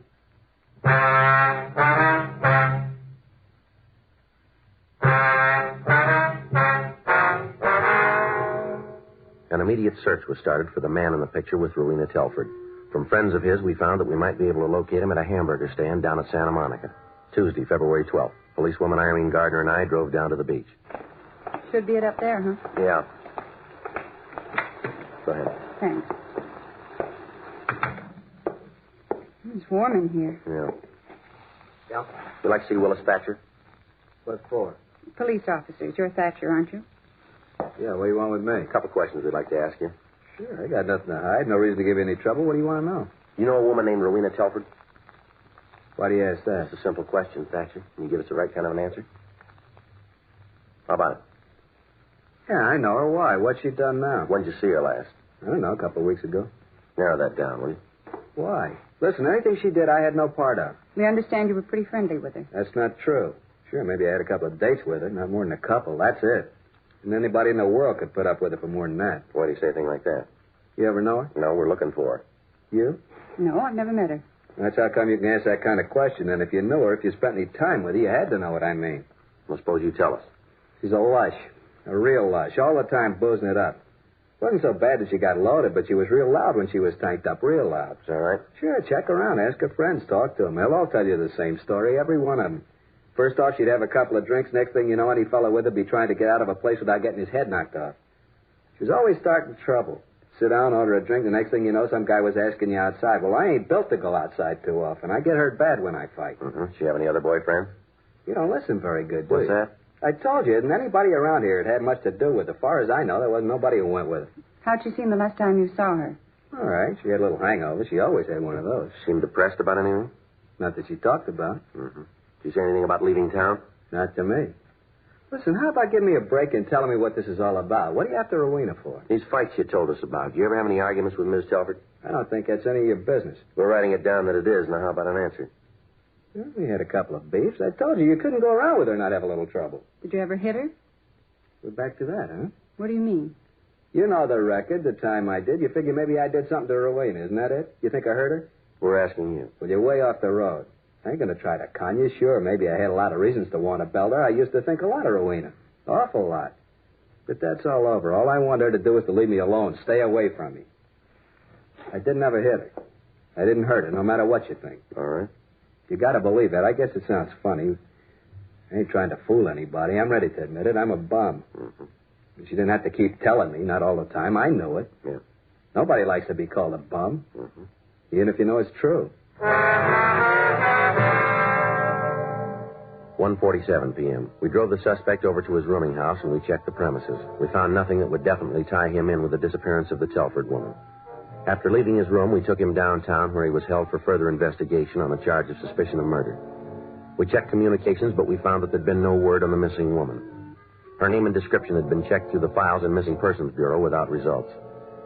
3:40 p.m. Frank came by the office and said that the trial he was attending was dragging on and it would be a couple more days before he'd be back on duty with me.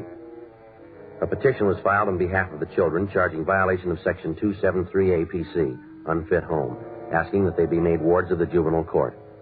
Policewoman Irene Gardner put in a call to the next-door neighbor of the Telford woman, but we'd found that there'd been no trace of the missing woman since we'd removed the children. 5:12 p.m. We finished up the log for the day, and we were leaving the office. I got it. Juvenile Friday. Yeah, that's right. Yeah, what's that address? Yeah. Mm-hmm. Yes, sir, we'll be right there. Right, thank you. What do you got? Bar over on East 6th. Yeah? Rowena Telford just walked in.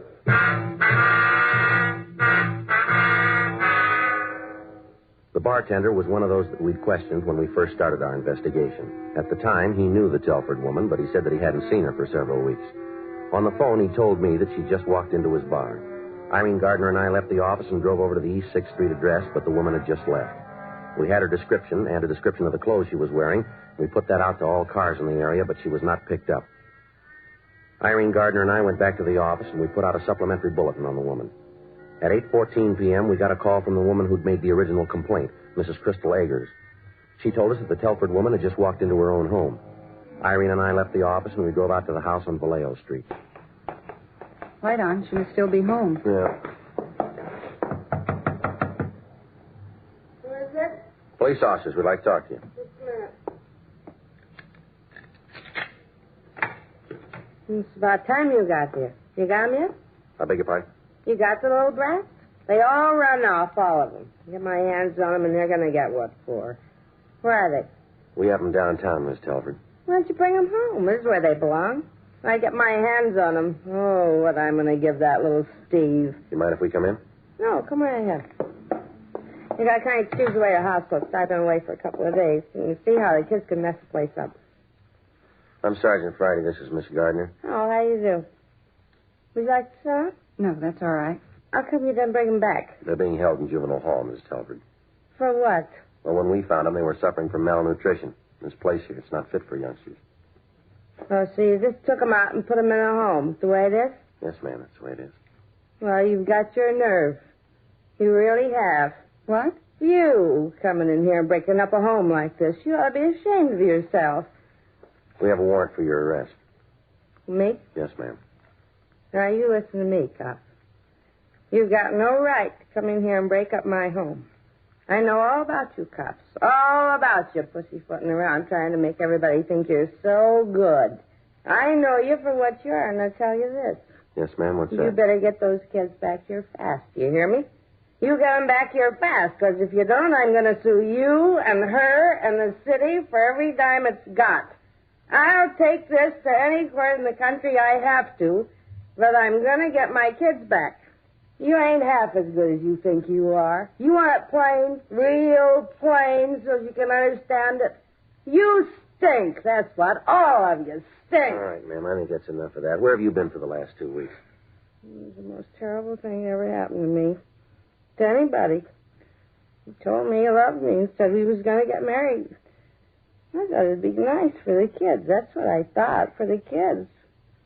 And we was going to drive down to Mexico and get married. It was all nice. Mm-hmm. And everything was going nice. I gave Stevie a couple of dollars and told him to take care of things. And then we left and drove all the way to San Diego without stopping. And then we had some lunch on the way to get married. We had a couple of drinks just to make the food taste better, that's all. And then all of a sudden I got sick again. And he walked out on me. Left me right there in the bar all by myself. And all the promises he made to me, all the things we was going to have.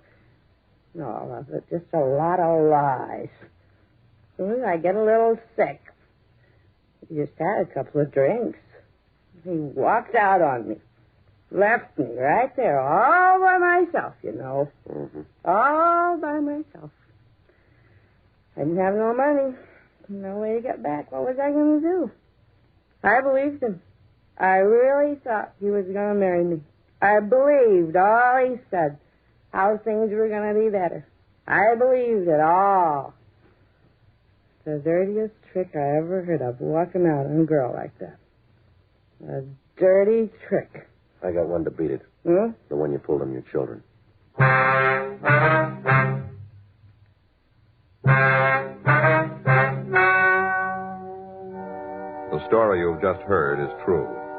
The names were changed to protect the innocent. On June 4th, trial was held in Department 97, Superior Court of the State of California, in and for the County of Los Angeles. In a moment, the results of that trial. Now, here's our star, Jack Webb. Thank you, George Fenneman. Friends, we've tried very hard to set a Dragnet standard. Now, to put that in just a few words, we try to make each program the kind of entertainment that you want. Now, we're going to keep working real hard at that. And you know, the people who make Chesterfields feel the same way about their cigarette. To sell a product, you have to make it good and keep it good. And the latest reports from our research lab shows Chesterfield is highest in quality. Highest in quality, low in nicotine. Smoke America's most popular two-way cigarette. Chesterfield, regular or king size. They're milder, they're satisfying, they're best for me, best for you.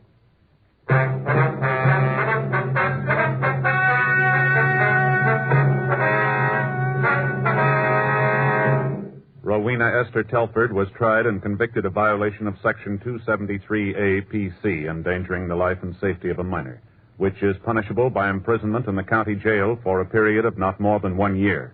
The 4 Telford children were made wards of the juvenile court and were placed in foster homes.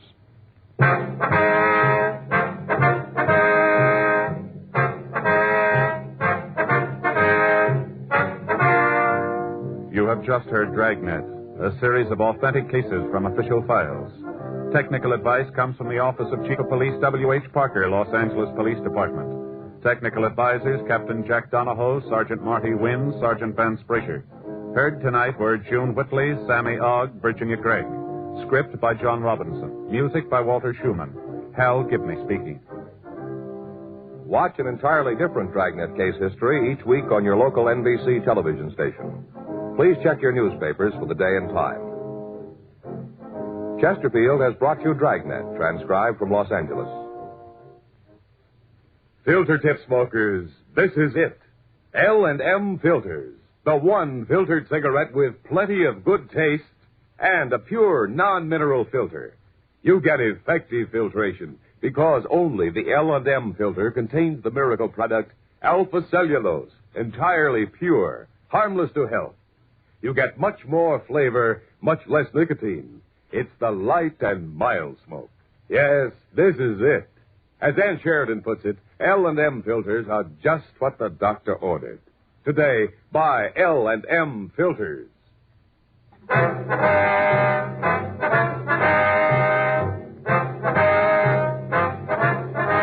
Hear John Cameron Swayze and the news next on the NBC Radio Network.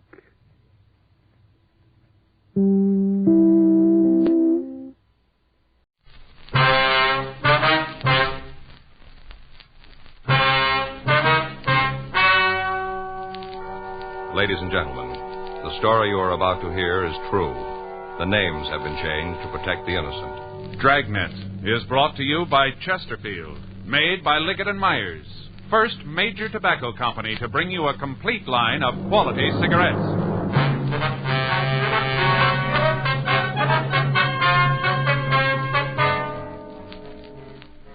You're a detective sergeant. You're assigned to robbery detail. A pair of thieves has been terrorizing the merchants in your city. They're described as a man and a woman. From their actions, you know they're capable of murder. Your job, stop them. Today, you hear these 3 words everywhere. Chesterfield's for me. The cigarette with a proven good record with smokers. Here is the record. Bi-monthly examinations of a group of smokers show no adverse effects to the nose, throat, and sinuses from smoking Chesterfields. Chesterfields for me. The cigarette tested and approved by 30 years of scientific tobacco research. Chesterfields for me. Chesterfield gives you proof of highest quality, low nicotine. The taste you want. The mildness you want. The Chesterfield you smoke today is the best cigarette ever made. And best for you.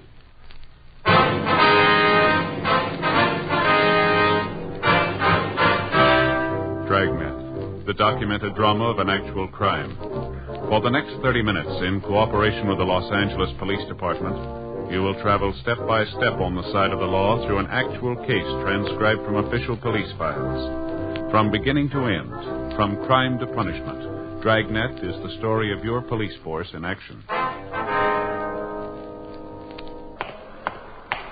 It was Wednesday, July 23rd. It was warm in Los Angeles. We were working the night watch out of robbery detail. My partner's Frank Smith. The boss is Chief of Detectives Thad Brown. My name's Friday.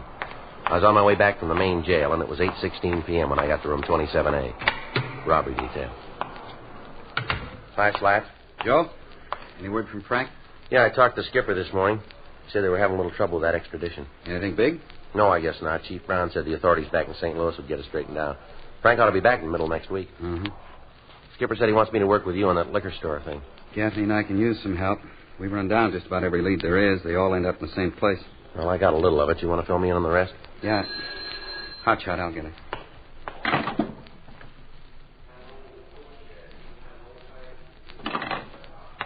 Well, you can get it firsthand. Yeah? They just scored again.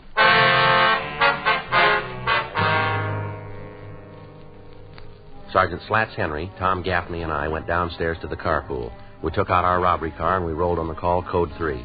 It took us a little over 10 minutes to get to the corner of Alexandria and Burns Avenues. The place that had reported being robbed was a small neighborhood liquor store. By the time we'd gotten there, a radio car had answered the call, and a felony car from Hollywood Division had gotten there. While Gaffney talked with the men in the felony car, Slats and I went inside the store to see the victim. The uniformed officer who was with him told us that the elderly man's name was Charles Osborne. We got what information the officer had been able to get, and while he went to his unit to get out a broadcast on the suspects, Slats and I talked to Osborne. Well, there isn't much to tell. I guess they worked it the same way they've been doing. Just the way how it tells in the papers. The same. Mm-hmm. There were 2 of them, were there? Yeah, the man and the woman, 2. Might be better if you told us just exactly what happened. Well, just pick up any paper. It's all there. They've been doing the same thing for a couple of weeks. I don't understand it. I don't. What's that, Mr. Osborne? Well, these 2 just walk into any store and take what they want. You guys don't seem to be able to stop them. You go great guns after they've held up somebody, then you're great.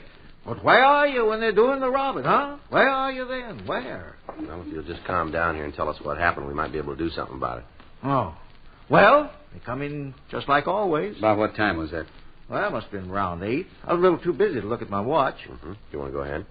Well, there was 2 of them, man and the woman. Yes, sir. Man and the woman stood over there at the door. Woman walked right up here at the counter, right up, and stood there. First off, I thought she had a cold or something. Wasn't long that thought held on, though. No, sir, not long at all. Yes, sir. Turned out to be a mask. Handkerchief, right across here. Right here across the face. About that time, of course, I realized there was something was wrong, Anybody walks into a store with a mask on, they don't mean no good. Oh, none. Yes, sir. Did you get a good look at the pair before they put the masks on? No, sir, not at all. No. They had them kind of up over their mouths when they come in, kind of like they was going to cough or something. Then they took their hands away, and I could see that the handkerchief was tied right on. Tied. Yes, sir. You want to go ahead? Well, this woman come over to the counter and asked me for a bottle of Canadian whiskey. Just as calm as can be. I sparked right out. Now, mind, you see, all this time I thought she had a cold. Yes, sir.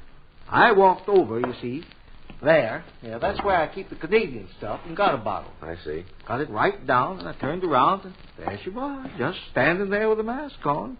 Had it tied right around, tied. Yes, sir. What happened then? Well, I asked them what the big idea was. I thought that maybe they was playing a little joke, you see. They was, but it was on me. Woman told me to put the bottle in the paper bag and put the money in the bag, too. Told me to open the register and just put all the money right in the bag. Did you see if they were armed? No wonder you haven't caught them. Sir? You got a life-size picture of me giving them the money if they wasn't armed. You got that kind of idea? No, sir. We just want to know if they had guns. Well, of course they had guns. Did you see them? Well, naturally. Right out in the open. No. Wait a second. Come right down to it. I didn't actually see them. The fellow, he was at the door over there. He had his hand in his pocket. She had her hand in a purse, see? Like this. Mm-hmm. You see? Mm-hmm. Like this, kind of. Come right down to it, I didn't really see them, no. But I'm sure they was there, I'm sure. Yes, sir. Well, what happened after the woman asked for the money? Well, her and the fellow just told me not to move for 5 minutes. Told me to keep real still. Said I wouldn't get hurt if I just took it easy. And they left the store. They walk away from the place? Oh, no, sir. They had a car parked right out in front. Right in front. Got into that and roared down the street. I counted to 100 by ones and then called you. Did the uniformed officer get a description of the car? Yes, I give it to him right off. All right, Mr. Osborne, if you'd give us a description of the pair. Well, the woman was about, maybe 5'3", around in there, weighing around 130. Mm-hmm. How about the color of her hair? Red, just flaming red.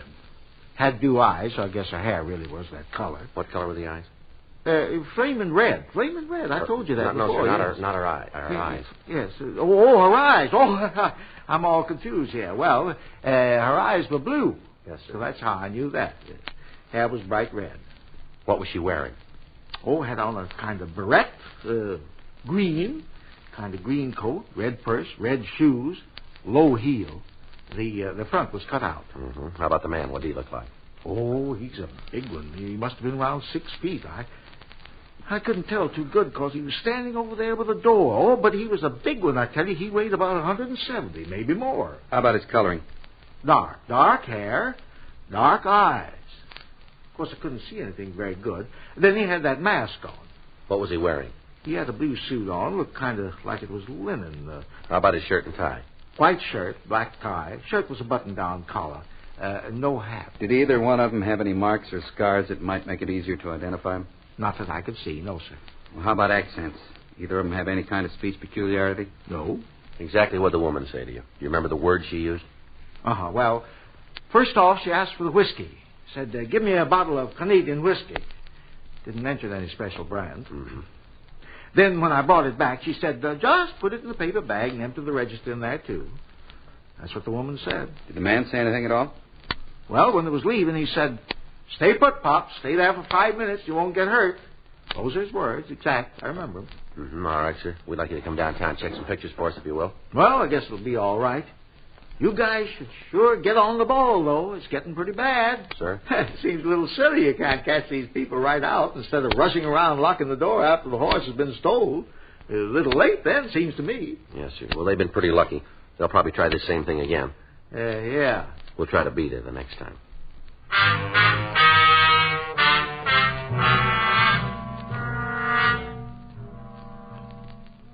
A search of the immediate area failed to turn up anything that might lead to the identity of the thieves. A broadcast had been gotten out to all cars in the city giving the description of the couple, the automobile they were driving, and the clothes they were wearing. The pair had been operating in the city for the past 3 weeks. In that time, they'd established a fairly definite method of operation. 2 days before they planned to work, they'd steal a car. Then, on the night that they started their operation, they'd pick one of the city's main arterials and start at one end of it. They'd hit 3 or 4 stores in the area in a period of half an hour. The stolen car would be parked on a side street, and the couple would make good their escape. All of the routine efforts had been made to identify them. Due to the fact that a woman was involved in the operation, the State Adult Authority for Women had been contacted for the names of recent parolees. But when these had been checked out, we netted nothing. Because of the circumstances of the M.O., we felt that the first break in the case would come through the woman. The stats office had made several runs, and the possibles had been checked out. Results, nothing. 5 minutes after we'd left the first victim, we got another call. The pair had hit again, further down on Alexandria Avenue. All right, let us through here, please. Officers, let us through. Please. You the cop? Yes, sir, that's right. I'm the fellow who was robbed. I'm him. Slash, you want to see if you can try to clear the front of the place? Right. Okay. All right, sir, if you'd like to tell us what happened here. Terrible. Most terrible thing that ever happened to me. Yes, sir. I got to have a little something to calm my nerves. Gotta. Well, can I get you anything, sir? I don't have to, son. I got all right here. Whole store full of it. Just a minute. Yes, sir. A little brandy, that's what I need. Mother's sure going to think I took the little nip just to have it. Going to have to explain the whole thing to her. Imagine me being robbed. Yes, sir. Now, if you tell us what happened here. Yeah. Say, excuse me, you like a little of this? No, sir. Yeah. Well, these two came in here not more than 5 minutes ago. Man and woman. Came right in and asked for a bottle of whiskey. Mm-hmm. Do you recall what brand? Didn't ask for no special brand. Just said they wanted Canada whiskey. Blend. Mm-hmm. You'd be able to give us a description of them? Well, the woman had red hair, and that's about the only thing I do remember about her, other than the way she talked. How do you mean, sir? Foul mouth. The way she swore at me, just something fierce. What did she say? Oh, just swear words, you know. I guess I didn't get the bottle fast enough for him. She told me to hurry up. Only she didn't say it just like that. Where was the man during this time? Oh, he was over here at the cash register with a gun. Was the woman there, too? Oh, no. No, she stayed over by the door. Seemed to be the lookout or something. She didn't come much past there. Mm-hmm. Right there by the potato chip rack. That's about as far as she come. Mm-hmm. And you said they used guns. Did you get a look at them? Oh, yeah. Big ones. I guess they must have been that long, and the barrel must have been that big around. Mm-hmm. What kind of a gun was it, would you know? I don't think I know what you mean. Or was it an automatic or a revolver? And I'm sorry, officer, but I don't understand. All I know, it was the biggest gun I ever saw. Must have been that long, that big around. Mm-hmm. Did it look like this one? Oh, no. No, that's just a pea shooter compared to the one that fellow was waving around. Mm-hmm. Did you see a car when they left? Yes, I did. Right out in front was. Parked in front of the sign. Hey, you see there where it says reserved for patrons? Yes, sir. Right there. That's where the car was.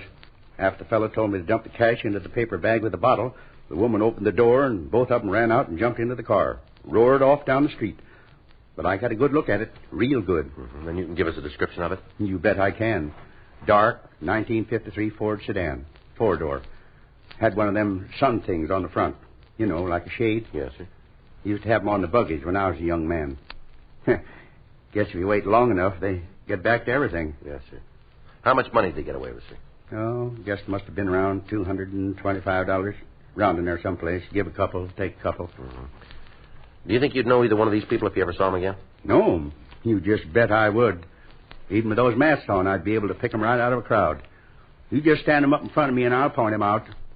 I'll never forget that gun. Biggest gun I ever saw. Must have been that long, that big around. That one you got there is a real pea shooter. Mm-hmm. How's it look, Joe? No, it's the same couple. Description fits perfectly. I checked around the people in the crowd, found one old guy who says he saw the pair come out of the store. Got a good description of the car. Mm-hmm. I already gave him one. I can tell you anything you want to know. Yes, sir, we appreciate that, but we do want to talk to everybody who knows anything about the holdup. All right. You go ahead and talk to the other fella. You go right ahead. Yeah, I got something he can't give you. What's that, sir? License number of the car they drove. An immediate supplementary broadcast was gotten out to the cars in the area with special attention to the units covering Alexandria Avenue. The search for the pair of thieves went on, but as the hours passed and they failed to hit again, it became apparent that they had eluded us again. The next morning, the car was found abandoned on the east side of Los Angeles. It was a stolen vehicle, and after it had been checked with the crime lab for latent prints, we were no further toward apprehending the suspects. Conferences were held with the chief of detectives, Thad Brown, and it was decided to place an extensive stakeout on the liquor stores in the Hollywood area. From past performances, the pair seemed to work their operation in that general area more than the other parts of town. The stakeout was maintained for 3 days without results. On Tuesday night, July 29th, Sergeant Henry and I waited in the squad room for reports from the other officers out in the field. 1:15 a.m. Well, looks like another night shot. Yeah, still no action. Stores will be closing in about 45 minutes now. Yeah. You get a cigarette? I'm out. Yeah. I think there's a couple left in here. Yeah, just 2. Here, go ahead. Well, I'll go down the hall and get a couple packs No, later. that's all right. Here. Heard from Frank? No, I talked to Fay night before last. She got a letter from him. Said he thought he'd be back about the end of the week. Say how it's going? No, he just read me a couple parts of the letter. I guess it's all straightened out. Suspect's coming back on his own. Extraditions can sure be a pain. I had to go back to New Orleans on one last year. Had a miserable time. Guy gave us a lot of trouble. Yeah, I remember. I get it.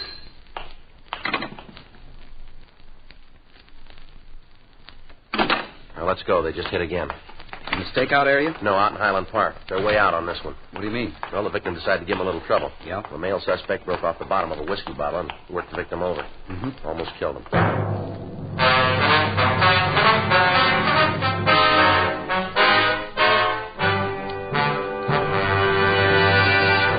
You are listening to Dragnet, the authentic story of your police force in action.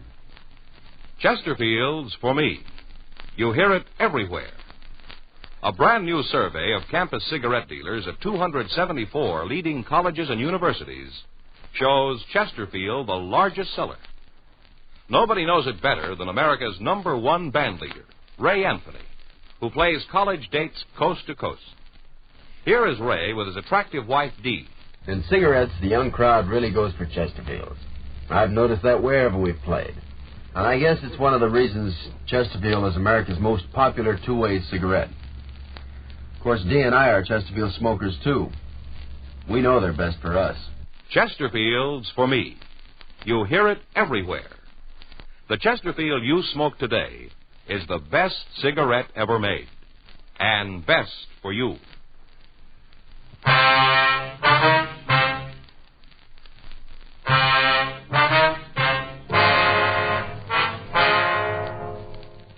At 1:13 a.m., the pair of thieves had entered a small all-night grocery store in the Highland Park area.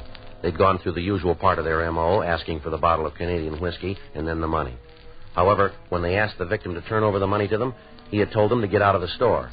The male member of the team had grabbed the bottle, hit it against the counter, breaking off the bottom, and then struck the victim several times about the head and shoulders.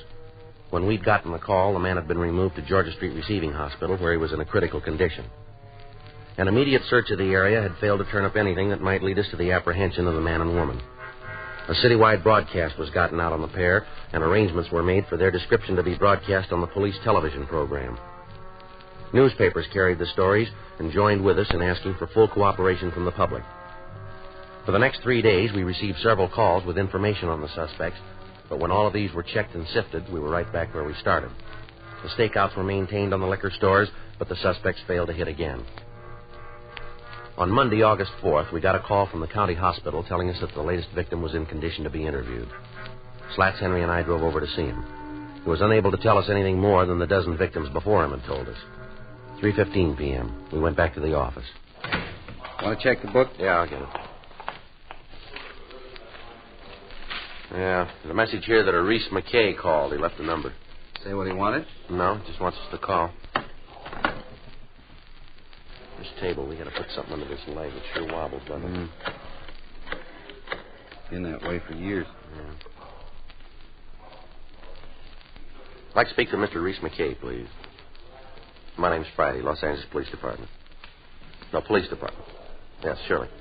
It's the attorney's office. Yes, sir? Mm-hmm. This is Sergeant Friday. Yes, sir. Certainly. When was this? Mm-hmm. All right, sir.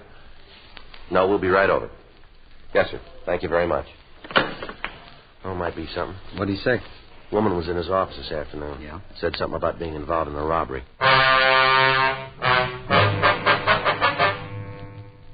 Sergeant Henry and I signed out of the office and drove over to the address the lawyer had given me on the phone. We waited in the reception room for a few minutes, and then his secretary ushered us into Mr. McKay's office. Come in, gentlemen. Thank you very much. Thank you. I'm Reese McKay. Yes, sir. This is Sergeant Henry. My name's Friday. Oh, yes, you're the gentleman I talked to on the phone. That's right. Well, sit down, and I'll try and tell you what happened. All right. Thank you very much. You've got to realize my problem in this thing. Yes, sir. What's that? Well, if this isn't anything worthwhile, I certainly don't want to have a client embarrassed. You can understand that. Yes, sir. I suppose I just tell you what happened, and we can go on from there. All right. That'll be fine. A couple of days ago, I got a call from a young woman who said she wanted me to handle a divorce for her. Mm-hmm. We set up an appointment for her this afternoon. She came in, and we went over the problem. I don't want to go into the detail of the divorce action. I don't think that'll have any bearing on the rest of it. All right, sir. Well, to get to the short of it, we were going over the necessary information. The door burst open, and this man came in. Mm-hmm. I wanted to know what it was all about. My secretary was right behind him, seeing that he just pushed his way right through the reception room. Well, who was he, do you know? Well, he said he was the woman's husband. That true? Well, apparently, I told my secretary to wait outside, then I asked him what he wanted. He didn't pay any attention to me at first, said it wasn't any of my concern, told me to keep my nose out of it. Mm-hmm. And he and the woman had a big discussion. Seems that he didn't want her to divorce him, made all sorts of promises how things would be different if she came back to him. Mm-hmm. First, she seemed to go along with the idea. As you know, we like to effect a reconciliation wherever possible. So I told them to go ahead and talk it over. Mm-hmm. Well, I left them in the office and went out of the reception room, and for a while it seemed they were getting along all right. Then the shouting died down, and they seemed to have agreed. All of a sudden, it broke loose again. They started to scream at each other, and I went right back in the office, and just as I opened the door, I heard the man tell her that if she didn't come back, he'd cause her a lot of trouble. Mm. He said for her to remember that she was mixed up in the holdups, too, and these were the exact words. Don't forget, you're mixed up in those stick-ups as deep as me. I see. When they saw me, they both quieted down, and a couple of minutes later, they both left the office. The woman said she'd get in touch with me about the bill. It's certainly something that should be looked into. Yes, that's what I thought. That's the reason I called you. Can you give us the name and address of the couple? Yes, sir. I have it right here. Mm-hmm. Thank you. Pretty difficult to imagine that she'd be involved in anything like that. Pretty woman, beautiful hair. Is that right? Yes, flaming red. We obtained the address the woman had given Reese McKay, and we checked her name through R&I. We found no criminal record on anyone answering her description. While Slats called Chief Brown and told him what had happened, I asked the record division to make a run on the husband. We found that he'd been arrested 3 years before for attempted armed robbery, but that he'd been released for lack of evidence. 5:40 p.m. Slats and I drove over to the woman's address. The name on the mailbox in the apartment lobby read Mr. and Mrs. George Winston. We rang the bell and we identified ourselves. You want to come in? Thank you very much. Is there anyone else here, ma'am? You mean in the apartment? Yes. No, I'm alone. Where's that door lead, ma'am? Bedroom? You mind if we take a look? Maybe you better tell me what this is all about first, huh? You better go ahead, Slats. Yeah. Suppose you're used to hearing that you've got a lot of nerve. Yes, ma'am. Well, it's true. What's this all about? Isn't there some law that says you got to make a complaint or something? Where's your husband? That bum. Where is he? I don't know, and I don't care if I never see him again. Nothing but trouble did I ever get from him. Miserable man. Mm-hmm. You haven't any idea where he is? No. Don't think I'd tell you if I did until you let me know what this is all about. What's your husband do for a living, ma'am? You guys are so interested in him, why don't you ask him yourselves? Place is clean, Joe. Mm-hmm. I told you that going in. What's this all about? Now, come on, tell me or get out. We understand you and your husband had an argument this morning. Two of you mentioned something about a robbery. Oh, I understand it all now. Now it's all real plain. Look, what George said was a joke. That's all just a joke. He didn't mean anything by it. The way we got the story sounded pretty straight. You got it a little mixed up. Well, maybe you better come downtown and tell us all about it, huh? What for? Well, we've got some people down there we'd like you to meet. I got enough friends. Well, then let's put it down that these people would like to meet you. Do you want to get your coat? I think there's supposed to be something like a charge, isn't there? Yes, ma'am. That's the way you want it. I do. All right. Suspicion of robbery. What makes you think you can make it stick? Well, we wouldn't be taking you in if we didn't figure we had a case. You'd save all of us a lot of trouble if you'd tell us where we can pick up your husband. What's in it for me? What do you got now? Nothing. Well, that's the best we can do. What makes you think you can hold up this kind of a charge? A dozen victims, for one thing. Slack, you want to check the closet, see if you can find the green coat and the red shoes and purse? Yeah. What happens if I've got a green coat? Well, it makes us look pretty good, doesn't it? A lot of girls got green coats. Yeah, we're looking for one. She's supposed to look like me? Description we got matches exactly. A lot of people in the world look like me. Same people who have green coats. Mm-hmm. Got 'em, Joe. Found 'em up on the shelf in the closet. Take a look. They match what we heard. Yeah, would you like to try this coat on, Miss Winston? Then we can get going. Okay, but you guys are sure going to find out that you're wrong. Is that right? You just bet, and it's going to cost the city a lot of money because I'm really going to make a big thing out of this. Well, if we're wrong, we'll admit it. Then you admit you could be making a mistake. No, we don't. I read in the papers where there was an old guy beat up in a robbery. Same ones you're after me for? Might be, yeah. How's he doing, the old guy? Well, we're not sure yet. He's going to live, though, isn't he? I told you, Miss Winston, we're not sure. You got a cigarette? Yes, ma'am, here. Here. I want you to tell me something. Tell me true. What's that? You really think you can put me in those stores? Yes, we do. I can't make a deal, huh? I'll tell you things and have it go any easier? No, ma'am. All we can do is see that it's marked down that way. Best I can get? That's the best. I'll take it. What? I'll tell you about it. I'll tell you the whole thing. All right, go ahead. Well, you got the right people, me and George. I knew when he hit that old man we'd had it. Knew it right away. That's why we quit. I was afraid. If the guy died, you'd be able to get us for murder. I didn't like the robbery part, but I didn't want any part of a killing. I never did like the setup. Never. I used to tell George I didn't like it. That didn't make any difference to him. He wanted to be the big man. He used to sit here after hitting the places. George would get the morning papers and sit here and laugh at the cops because he had them running after themselves. You know where he is? Yeah. He's in a hotel down on West 7th, using the name Evanston. I'll give you the address. All right, let's go. Yeah. Oh, George. He's going to be real surprised when you walk in on him. Real surprised. Sure wish I could see the expression on his face when he finds out what happened. Sure like to see it. Well, that makes you even, doesn't it? Huh? He'll want to see yours.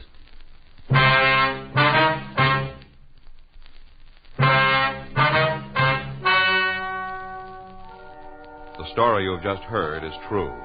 The names were changed to protect the innocent. On November 17th, trial was held in Department 98, Superior Court of the State of California, in and for the County of Los Angeles. In a moment, the results of that trial. Now, here is our star, Jack Webb. Thank you, George Fenneman. Friends, we've told you that Chesterfield is the best cigarette for you to smoke.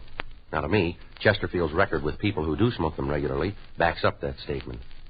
Chesterfields are best because they're highest in quality, low in nicotine, because they smoke mild, and they're really satisfying.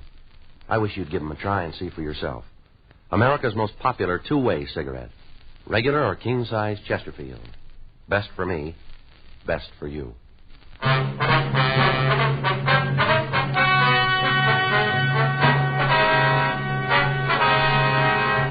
Geraldine Ruth Winston and George Roland Winston were tried and convicted of robbery in the first degree, 5 counts. They received sentence as prescribed by law.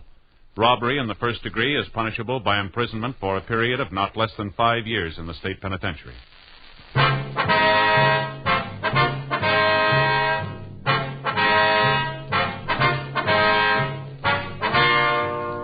You have just heard Dragnet, a series of authentic cases from official files. Technical advice comes from the Office of Chief of Police W.H. Parker, Los Angeles Police Department. Technical advisors, Captain Jack Donahoe, Sergeant Marty Wynn, Sergeant Vance Brasher. Heard tonight were Vic Perrin, Herb Ellis, Vic Rodman. Script by John Robinson. Music by Walter Schumann. Hal Gibney speaking. Watch an entirely different Dragnet case history each week on your local NBC television station. Please check your newspapers for the day and time. Chesterfield has brought you Dragnet, transcribed from Los Angeles. Filter tip smokers, this is it. L&M Filters. The one filter tip cigarette with plenty of good taste, much more flavor, much less nicotine, and effective filtration. Only the L&M filter contains the miracle product alpha cellulose, absolutely pure, non-mineral, harmless to health. Yes, this is it. As Barbara Stanwyck puts it, L&M filters are just what the doctor ordered. Buy L&M filters, the light and mild smoke.